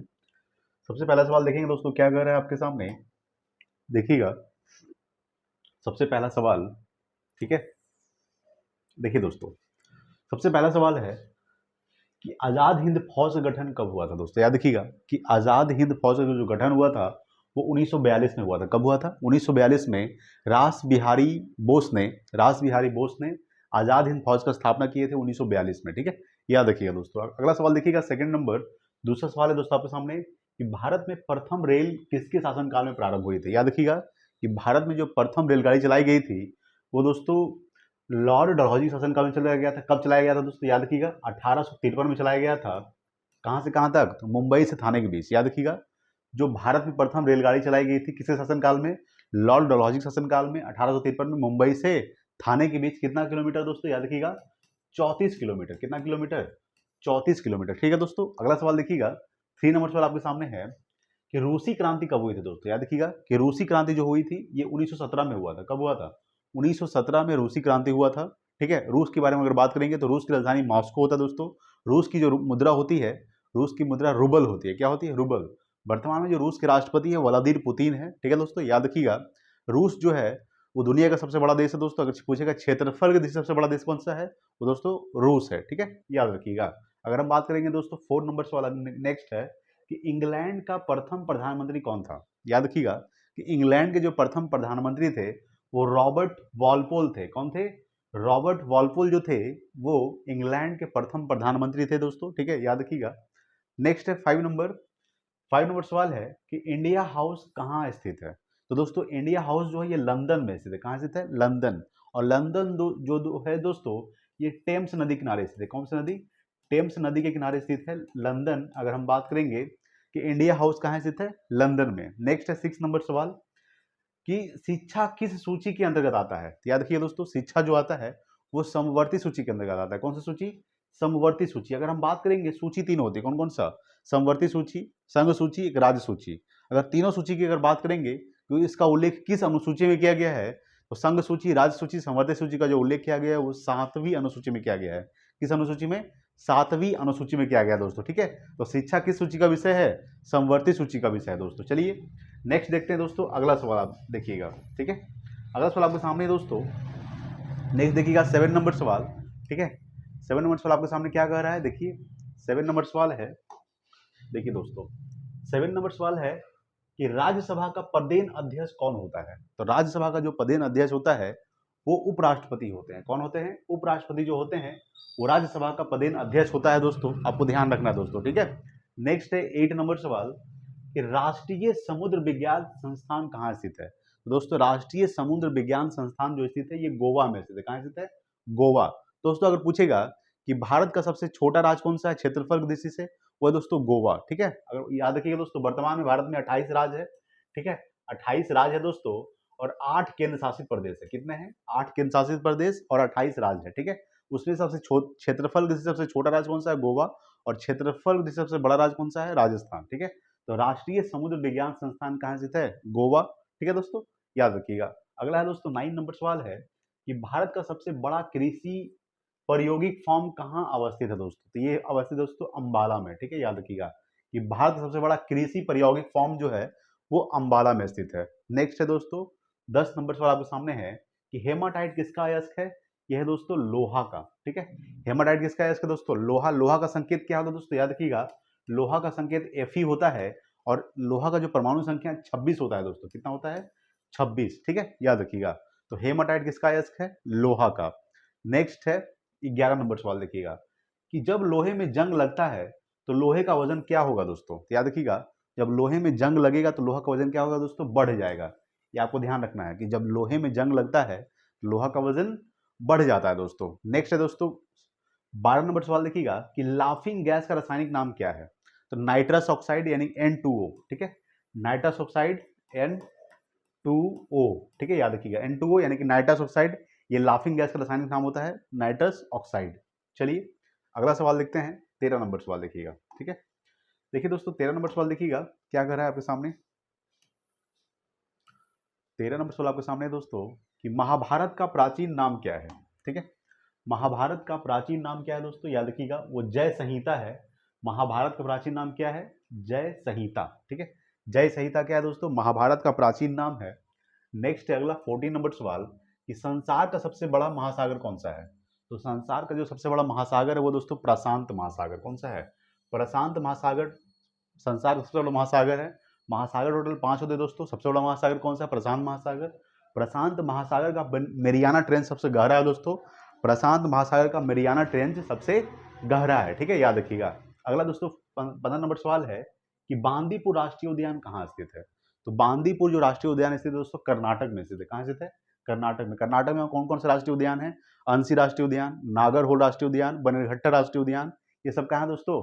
कर्नाटक में है। ठीक है, याद रखिएगा। तो बांदीपुर राष्ट्रीय उद्यान स्थित है कर्नाटक। नेक्स्ट है 16 नंबर कि मैसूर का शासक कौन था? वो था दोस्तों टीपू सुल्तान। कौन था? टीपू सुल्तान जो था ये मैसूर का शासक था, टीपू सुल्तान। नेक्स्ट है 17 नंबर सवाल आपके सामने है कि शेर शाह का मकबरा कहाँ स्थित है? यह दोस्तों सासाराम में। याद रखिएगा, शेर शाह का जो मकबरा स्थित है ये कहाँ स्थित है? सासाराम। नेक्स्ट है दोस्तों आपके सामने 18 नंबर सवाल है कि भाखड़ा नागल बांध परियोजना किस नदी पर स्थित है? तो भाखड़ा नागल बांध परियोजना दोस्तों ये सतलज नदी पर है। किस नदी? सतलज नदी पर दोस्तों भाखड़ा नागल बांध परियोजना सतलज नदी पर स्थित है। नेक्स्ट देखते हैं अगला 19 नंबर सवाल देखिएगा। ठीक है, 19 नंबर सवाल आपके सामने दोस्तों देखिए। 19 नंबर सवाल क्या कर आपके सामने कि बांग्लादेश में गंगा नदी को किस नाम से जाना जाता है? याद रखिएगा कि बांग्लादेश में गंगा नदी को पद्मा के नाम से जाना जाता है। ठीक है, याद रखिएगा। अगर बात करेंगे ठीक है कि बांग्लादेश में ब्रह्मपुत्र नदी को किस नाम से जाना जाता है, तो बांग्लादेश में ब्रह्मपुत्र नदी को जमुना के नाम से जाना जाता है। वही बांग्लादेश में गंगा नदी को पद्मा के नाम से जाना जाता है दोस्तों। अगर हम बात करेंगे बांग्लादेश के बारे में, बांग्लादेश की राजधानी क्या होता है दोस्तों? ढाका होता है। बांग्लादेश की मुद्रा टका होता है दोस्तों। ठीक है, याद रखना है। बांग्लादेश जो है भारत के 5 राज्यों के साथ सीमा साझा करता है। याद रखना है, बांग्लादेश भारत के 5 राज्यों के साथ सीमा साझा करता है और बांग्लादेश में गंगा नदी को पद्मा के नाम से जाना जाता है। ठीक है, अगला देखिएगा 20 नंबर सवाल देखिए। 20 नंबर आपके सामने है कि ट्रांजिस्टर का आविष्कार कब किया गया था? ये किया गया था 1948 में। ठीक है, याद रखिएगा कि ट्रांजिस्टर का आविष्कार कब किया गया था? 1948 में किया गया था। नेक्स्ट है 21 नंबर सवाल आपके सामने है कि आयात निर्यात बैंक की स्थापना कब हुई थी? ये 1982 में हुआ था। ठीक है, याद रखिएगा कि आयात निर्यात एक बैंक है जिसका स्थापना 1982 में किया गया था दोस्तों। नेक्स्ट है दोस्तों 22 नंबर सवाल देखिएगा कि एशिया की रोशनी किसे कहा जाता है दोस्तों? ये कहा जाता है दोस्तों गौतम बुद्ध को। ठीक है, गौतम बुद्ध को एशिया की रोशनी कहा जाता है। अगर बात करेंगे गौतम बुद्ध का जन्म 563 ईसा पूर्व में हुआ था। गौतम बुद्ध की मृत्यु 483 ईसा पूर्व में हुआ था। ठीक है, 563 ईसा पूर्व में इनका जन्म हुआ था। ठीक है, जन्म की अगर बात करेंगे गौतम बुद्ध का, इनका जो मृत्यु हुआ था वो 483 ईसा पूर्व में इनकी मृत्यु हुई थी गौतम बुद्ध का। ठीक है दोस्तों, इनको जो ज्ञान की प्राप्ति हुआ था बोध गया में निरंजना नदी के किनारे पीपल वृक्ष के नीचे इनको ज्ञान की प्राप्ति हुआ था दोस्तों। ठीक है, ये आपको ध्यान रखना है। वो गौतम बुद्ध को एशिया की रोशनी भी कहा जाता है। ठीक है, ये ध्यान रखना है दोस्तों। ठीक है, नेक्स्ट है दोस्तों 23 नंबर सवाल देखिएगा। 23 नंबर सवाल है कि दिल्ली चलो का नारा किसने दिया था? दिल्ली चलो नारा दिया था सुभाष चंद्र बोस ने। तुम मुझे खून दो मैं तुम्हें आजादी दूंगा नारा किसने दिए थे? वो सुभाष चंद्र बोस ने दिए थे। सुभाष चंद्र बोस जी का जन्म कब हुआ था? याद रखिएगा 23 जनवरी। ठीक है, 23 जनवरी 1897 में हुआ था। ठीक है, 23 जनवरी 1897 को सुभाष चंद्र बोस जी का जन्म हुआ था। इसलिए 23 जनवरी को कौन सा दिवस मनाया जाता है? तो पराक्रम दिवस मनाया जाता है। याद रखिएगा, पराक्रम दिवस कब मनाया जाता है? 23 जनवरी को मनाया जाता है दोस्तों। ठीक है, अगला देखिएगा दोस्तों 24 नंबर सवाल। 24 नंबर सवाल आपके सामने है कि अभ्रक का सबसे बड़ा उत्पादक देश कौन है? वह दोस्तों चीन। चीन जो है अभ्रक का सबसे बड़ा उत्पादक देश है। ठीक है, चीन की राजधानी बीजिंग होती है दोस्तों। भारत और चीन के बीच कौन सी रेखा है? मैकमोहन रेखा, जो 1914 में इसका निर्धारण किया गया था। मैकमोहन रेखा का निर्धारण कब किया गया था? 1914 में, और वो भारत और चीन के बीच है मैकमोहन रेखा। ठीक है, अगर बात करेंगे चीन की राजधानी क्या है दोस्तों? बीजिंग। चीन के वर्तमान राष्ट्रपति कौन है? Xi Jinping. ठीक है, याद रखना है। चलिए अगला देखते हैं। अगला आपके सामने दोस्तों 25 नंबर सवाल देखिएगा। 25 नंबर सवाल कह रहा है कि भारतीय संविधान पूर्ण रूप से कब लागू हुआ था? ये सवाल देखना बहुत जरूरी है दोस्तों। सवाल क्या कर रहा है कि भारतीय संविधान पूर्ण रूप से कब लागू हुआ था? तो पूर्ण रूप से जो लागू हुआ था दोस्तों 26 जनवरी 1950 में हुआ था। कब हुआ था? 26 जनवरी 1950 को संविधान लागू हुआ था। संविधान बनकर तैयार कब हो गया था दोस्तों? 26 नवंबर 1949 को। याद रखिएगा 26 नवंबर 1949 को संविधान बनकर तैयार हो गया था और संविधान लागू कब हुआ था? 26 जनवरी 1950 को। ठीक है, 26 नवंबर को कौन सा दिवस मनाया जाता है? तो संविधान दिवस मनाया जाता है दोस्तों। याद रखिएगा 26 नवंबर को संविधान दिवस मनाया जाता है दोस्तों। ठीक है, अगर बात करेंगे 26 जनवरी को कौन सा दिवस मनाया जाता है? गणतंत्र दिवस मनाया जाता है। कौन सा दिवस? गणतंत्र दिवस। ठीक है दोस्तों, ध्यान रखना है। अगला देखिएगा 26 नंबर सवाल। 26 आपके सामने है कि स्वतंत्र भारत के प्रथम बहुउद्देशीय परियोजना कौन सी परियोजना है? वो है दोस्तों दामोदर घाटी परियोजना। ठीक है, याद रखिएगा स्वतंत्र भारत के प्रथम बहुउद्देशीय परियोजना जो है कौन सी परियोजना है? दामोदर घाटी परियोजना। दामोदर घाटी परियोजना किस नदी पर है? तो वो दोस्तों दामोदर नदी पर है। किस नदी पर? दामोदर नदी। ठीक है, याद रखिएगा। नेक्स्ट देखते हैं दोस्तों 27 नंबर सवाल देखिए। ठीक है, 27 नंबर सवाल कह रहा है आपके सामने देखिएगा। 27 नंबर सवाल आपके सामने है दोस्तों देखिए। 27 है दोस्तों कि नाटो का जो मुख्यालय कहाँ स्थित है। याद रखिएगा, नाटो एक संगठन है दोस्तों, ठीक है। नाटो का जो मुख्यालय है वो बेल्जियम की राजधानी ब्रुसेल्स में है, ठीक है। याद रखिएगा, बेल्जियम की राजधानी ब्रुसेल्स में नाटो का मुख्यालय स्थित है। नाटो का जो स्थापना हुआ था ये 1949 में हुआ था। कब हुआ था? 1949 को नाटो का स्थापना हुआ था। नाटो में टोटल कितना देश शामिल है दोस्तों? याद रखिएगा, नाटो में टोटल जो देश शामिल है वो 32 देश शामिल है। पहले 30 था दोस्तों, 2 देश और बढ़ गया है, टोटल 32 देश शामिल है नाटो में। नाटो का स्थापना 1949 में हुआ था। नाटो का जो फुल फॉर्म होता है नाटो, NATO, ठीक है, NATO यानी कि नाटो का जो फुल फॉर्म होता है North Atlantic Treaty Organization. North Atlantic Treaty Organization NATO का फुल फॉर्म होता है। और नाटो में टोटल 32 देश शामिल। नाटो का स्थापना 1949 में हुआ था, ठीक है। नाटो का जो मुख्यालय है वो बेल्जियम की राजधानी ब्रुसेल्स में है, ये आपको ध्यान रखना है, ठीक है। अगला दोस्तों 28 नंबर सवाल है, ये थोड़ा ध्यान रखिएगा कि नाटो, भारत जो है नाटो में शामिल नहीं है दोस्तों, ठीक है। अगला 28 नंबर कि ध्यानचंद स्टेडियम कहाँ स्थित है। ये दोस्तों लखनऊ में, ठीक है। ध्यानचंद जो स्टेडियम है ये कहाँ स्थित है? लखनऊ में है। और लखनऊ जो है दोस्तों ये गोमती नदी के किनारे स्थित है। कौन सी नदी? गोमती नदी। अगला है 29 नंबर सवाल है कि असम राज्य का प्रमुख त्योहार क्या है। वह दोस्तों बिहू। बिहू जो है ये असम राज्य का प्रमुख त्योहार है। जैसे कि बिहार का प्रमुख त्योहार कौन सा है? तो बिहार का दोस्तों छठ पूजा जो है बिहार का प्रमुख त्योहार माना जाता है। उसी तरह से कर्नाटक का प्रमुख त्योहार क्या है दोस्तों? कर्नाटक का वह दोस्तों यक्षगान, ठीक है। हर राज्य का एक अलग अलग अपना प्रमुख त्योहार होता है। उसी तरह से असम राज्य का जो प्रमुख त्योहार क्या है वह है दोस्तों बिहू, ठीक है। याद रखिएगा, असम में मेन रूप से एक भाषा बोली जाती है, उसका नाम है दोस्तों बोडो भाषा। बोडो भाषा एक वह है दोस्तों जो मेन रूप से बोडो भाषा ये मेन रूप से असम में बोली जाती है, ये भी थोड़ा सा ध्यान रखना है, ठीक है। अगला दोस्तों 30 नंबर सवाल है कि अर्जुन पुरस्कार का प्रारंभ कब से हुआ था, ठीक है। ये 1961 ईस्वी से हुआ है, ठीक है। याद रखिएगा कि अर्जुन पुरस्कार की शुरुआत कब से हुआ था? 1961 ईस्वी से हुआ था, ठीक है। अगला दोस्तों 31 नंबर सवाल लिखिएगा कि इंग्लिश चैनल पार करने वाला पहला भारतीय कौन था दोस्तों, ठीक है। याद रखिएगा कि इंग्लिश चैनल पार करने वाला जो पहला भारतीय था वो मिहिर सेन थे। कौन थे? मिहिर सेन इंग्लिश चैनल पार करने वाली पहली भारतीय थी, ठीक है। याद रखिएगा। नेक्स्ट देखते हैं दोस्तों अगला सवाल, 32 नंबर सवाल देखिए दोस्तों, ठीक है। 32 नंबर सवाल आपके सामने है, देखिए दोस्तों 32 नंबर सवाल है दोस्तों आपके सामने कि सरदार सरोवर परियोजना, ठीक है, सरदार सरोवर परियोजना नर्मदा नदी पर किस राज्य में स्थित है? यह दोस्तों गुजरात में, ठीक है। यानी कि सरदार सरोवर परियोजना जो है नर्मदा नदी पर किस राज्य में है दोस्तों? ये गुजरात में है, ठीक है, ध्यान रखना है। अगला दोस्तों 33 नंबर सवाल है कि मोती मस्जिद का निर्माण किसने करवाया था? ये शाहजहां ने करवाया था, ठीक है। मोती मस्जिद का जो निर्माण करवाया था वो किसने करवाया था? शाहजहां ने करवाया था। अगला दोस्तों 34 नंबर सवाल देखिएगा कि भारत में अंतरिक्ष आयोग एवं अंतरिक्ष विभाग की स्थापना कब हुई थी? तो भारत में अंतरिक्ष आयोग एवं अंतरिक्ष विभाग का जो स्थापना हुआ था वो 1972 में हुआ था। कब हुआ था? 1972 में भारत में अंतरिक्ष आयोग एवं अंतरिक्ष विभाग का स्थापना हुआ था। अगला दोस्तों 35 नंबर सवाल देखिएगा कि सार्क का मुख्यालय कहाँ स्थित है? सार्क का मुख्यालय दोस्तों काठमांडू में स्थित है। कहाँ स्थित है? काठमांडू में सार्क का मुख्यालय स्थित है। सार्क का जो स्थापना हुआ था दोस्तों ये 1985 में हुआ था। कब हुआ था? 1985 को सार्क का स्थापना हुआ था। सार्क में टोटल 8 देश शामिल है। कितने देश शामिल है? 8 देश शामिल दोस्तों सार्क में। और सार्क का मुख्यालय काठमांडू में स्थित है, ठीक है। ध्यान रखना है दोस्तों। अगला 36 नंबर कि माइक्रोफोन का आविष्कारक कौन है? वह दोस्तों ग्राहम बेल। ग्राहम बेल जो है ये माइक्रोफोन का आविष्कारक है, ठीक है।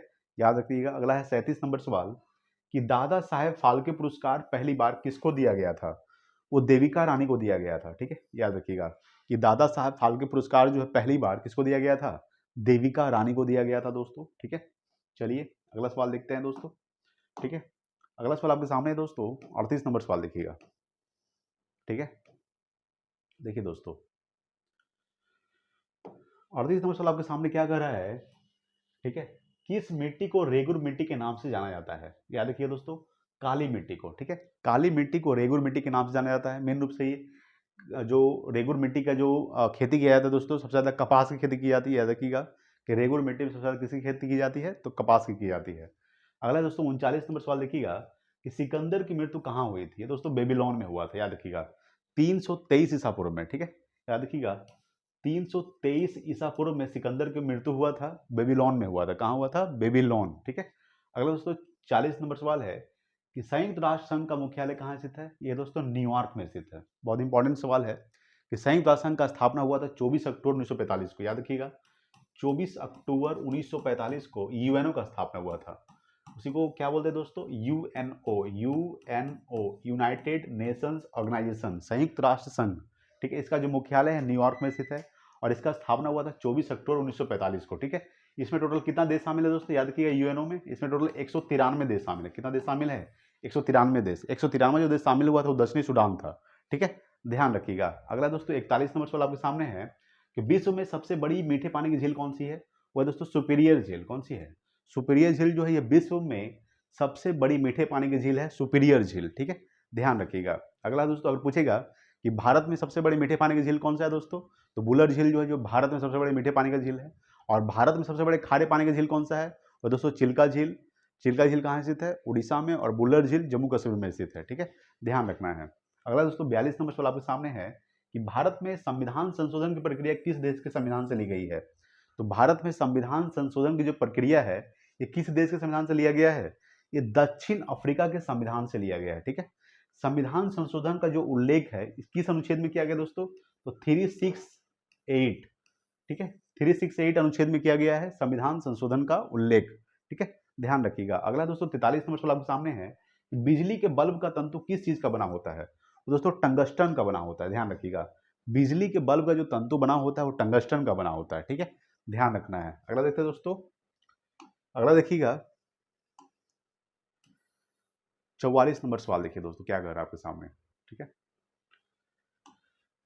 44 नंबर सवाल आपके सामने दोस्तों कि राज्यसभा का जो सभापति कौन होता है, वो उपराष्ट्रपति होता है। याद रखिएगा, राज्यसभा का जो सभापति होता है वो कौन होता है, उपराष्ट्रपति। ठीक है, ध्यान रखना है। अगला दोस्तों 45 नंबर कि 1857 के विद्रोह को स्वतंत्रता का प्रथम भारतीय संग्राम किसने कहा था, ये वीडी सावरकर ने कहा था। किसने कहा था, वीडी सावरकर। ठीक है दोस्तों, किसने कहा था, वीडी सावरकर दोस्तों। ठीक है, याद रखिएगा। अगर हम बात करेंगे, ठीक है दोस्तों, देखिए दोस्तों अगर बात करेंगे 46 नंबर सवाल है कि प्रोटीन का सबसे अधिक समृद्ध स्रोत क्या है दोस्तों, तो सोयाबीन एवं मशरूम है। ठीक है, प्रोटीन का जो सबसे अधिक समृद्ध स्रोत क्या है, सोयाबीन एवं मशरूम। ठीक है, ध्यान रखिएगा। अगला 47 है कि विश्व में सबसे कम वर्षा कहाँ होती है दोस्तों, तो अफ्रीका के सहारा क्षेत्र में होती है। ठीक है, अफ्रीका के सहारा क्षेत्र में विश्व में सबसे कम वर्षा होती है। अगर पूछेगा कि भारत में सबसे ज्यादा वर्षा कहाँ होती है, तो मानसीन राम मेघालय।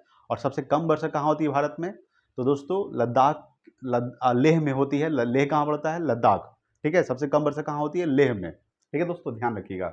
अगला 48 नंबर सवाल आपके सामने है कि कुतुबुद्दीन ऐबक किस वंश का शासक था, तो गुलाम वंश का था दोस्तों ये। ठीक है, याद रखिएगा, जो कुतुबुद्दीन ऐबक था वो किस वंश का शासक था, तो गुलाम वंश का शासक था। ठीक है, तो कुतुबुद्दीन ऐबक का जो मृत्यु हुआ था वो चौगान खेलते समय घोड़े से गिरकर इनका मृत्यु हो गया था, कुतुबुद्दीन ऐबक का। और जो थे कुतुबुद्दीन ऐबक, 21 वंश का शासक था, गुलाम वंश का। ठीक है, अगला दोस्तों देखिएगा, अगला दोस्तों आपके सामने, ठीक है, 49 नंबर सवाल आपके सामने है दोस्तों। देखिए